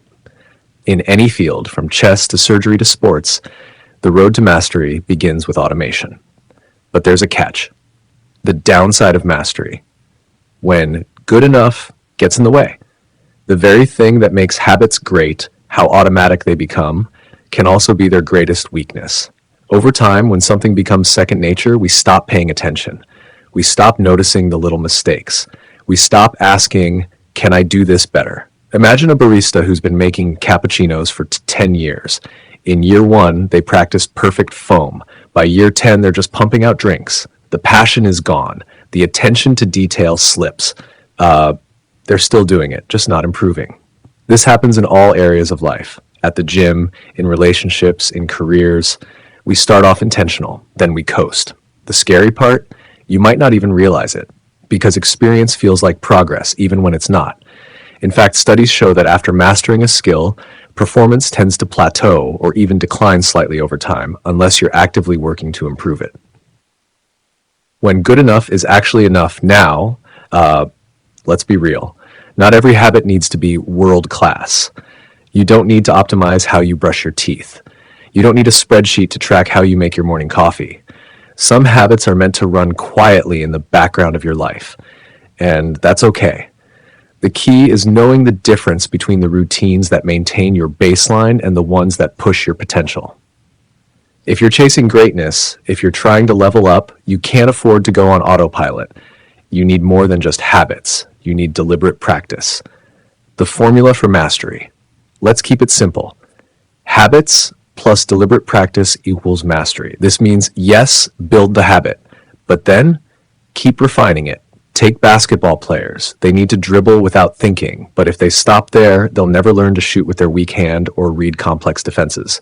Likewise, a surgeon must master the first incision, but that's just the starting point for handling real-time decisions in the operating room. Mastery is not about doing everything at once. It's about stacking skills layer by layer. Focus, automate, refocus, level up. It's a never-ending loop, but it's how excellence is built. The Lakers' secret weapon, reflection and review. Let's bring this idea to life with a real-world story. In the mid-1980s, the Los Angeles Lakers were one of the most talented basketball teams ever. They were fast, flashy, and full of stars like Magic Johnson. But in the 1986 playoffs, something strange happened. Despite a stellar season, they didn't even make the finals. Head coach Pat Riley was done hearing about potential. He didn't want highlight reels, he wanted consistency. So that summer, he created something radical, the Career Best Effort Program, CBE. Here's how it worked. 1, establish a baseline. The Lakers tracked each player's stats all the way back to high school to figure out what their normal performance looked like. 2, set the goal. Get 1% better. Each player was challenged to improve their average output by just 1% during the season. 1%. Tiny improvements done consistently. 3, track everything. Players earned credit for the obvious things, points, assists, but also for the gritty stuff. Diving for loose balls, helping teammates, hustling. Mistakes like turnovers were subtracted from their score. Each game, every player got a score. Riley didn't just compare them to themselves, he compared them to their peers across the league. And you know what happened? The Lakers won the NBA championship the very next season. Then they won it again the year after that. Feedback equals growth.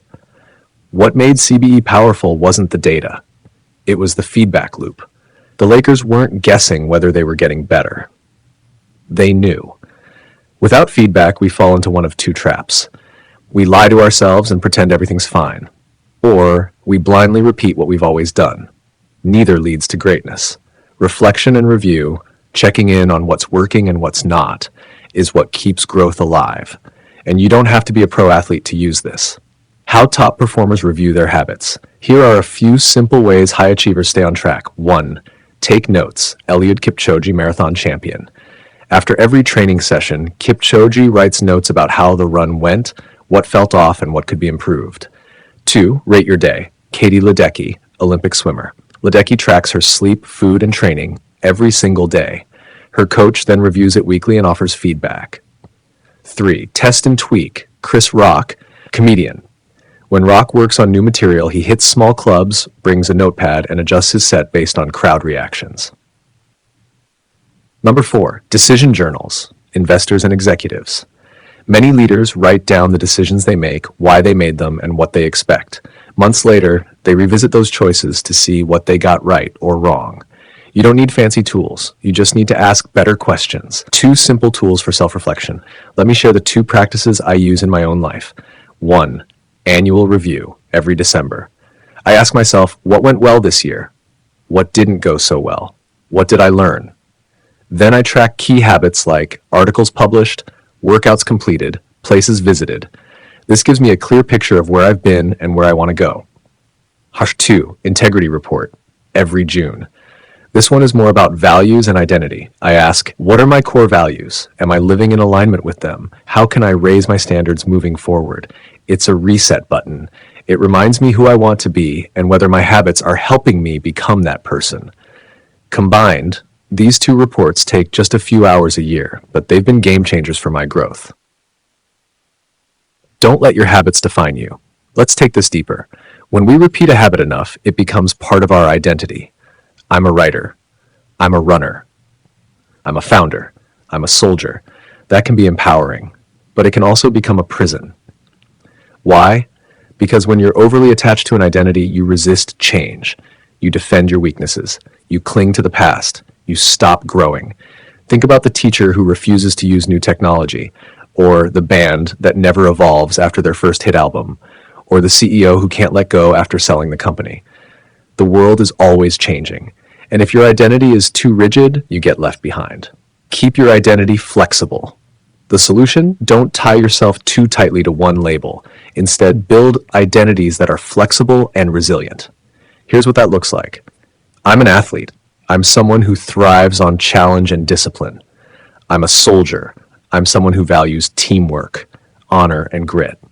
I'm a CEO. I'm someone who builds things and solves problems. That way, when life changes, and it always does, you can adapt without losing yourself. As the ancient Taoist Lao Tzu wrote, the hard and stiff will be broken, the soft and supple will prevail.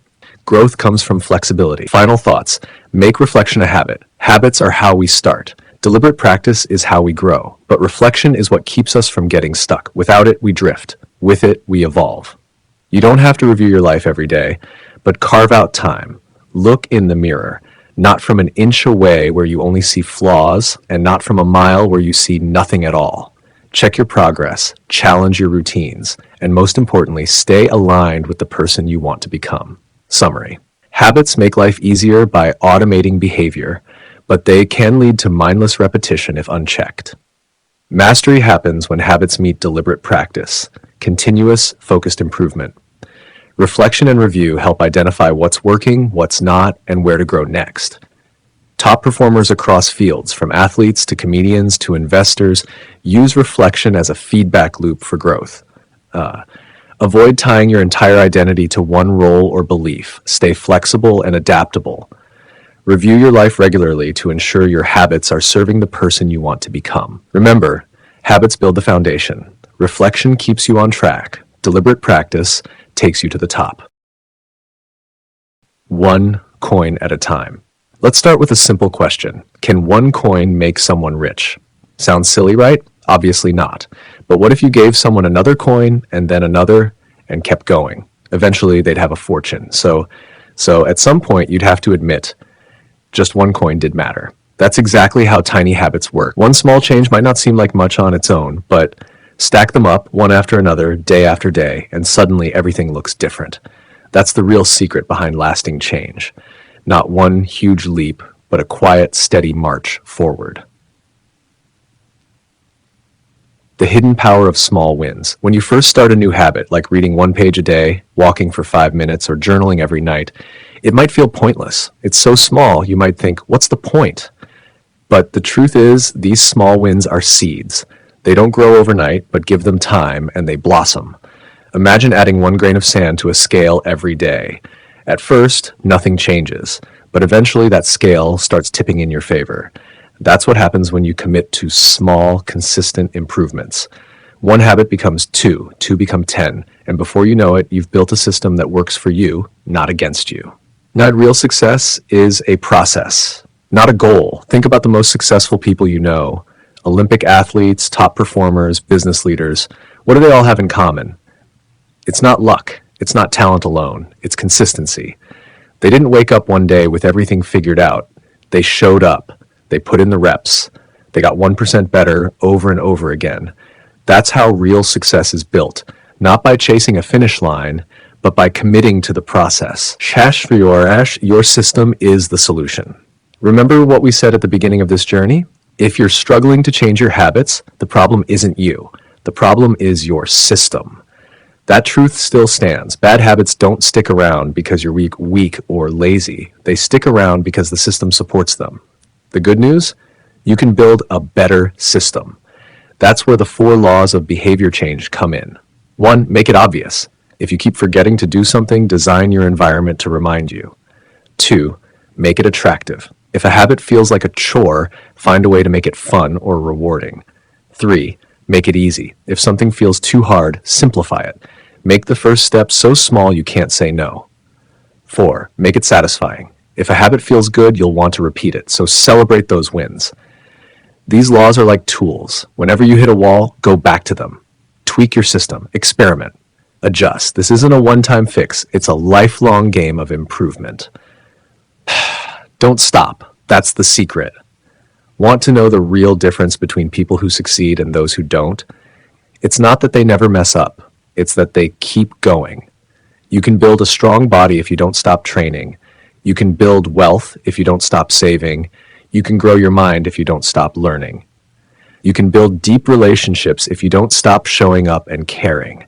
Progress doesn't come from intensity, it comes from consistency. That's how small habits compound. That's how real change happens. Final thought: tiny changes, big impact. So here's what I want you to remember as we close this chapter and this book. You don't need massive motivation. You don't need to completely overhaul your life. You just need to start small and keep going. Build habits that align with who you want to become. Use the 4 laws to make those habits stick. And when it gets tough, remember, every little action counts. Every 1% improvement adds up. Every small step moves you forward. That's the power of atomic habits. Tiny changes, remarkable results. You've got this. Let the compounding begin. Thanks for watching. Please like, comment, and subscribe.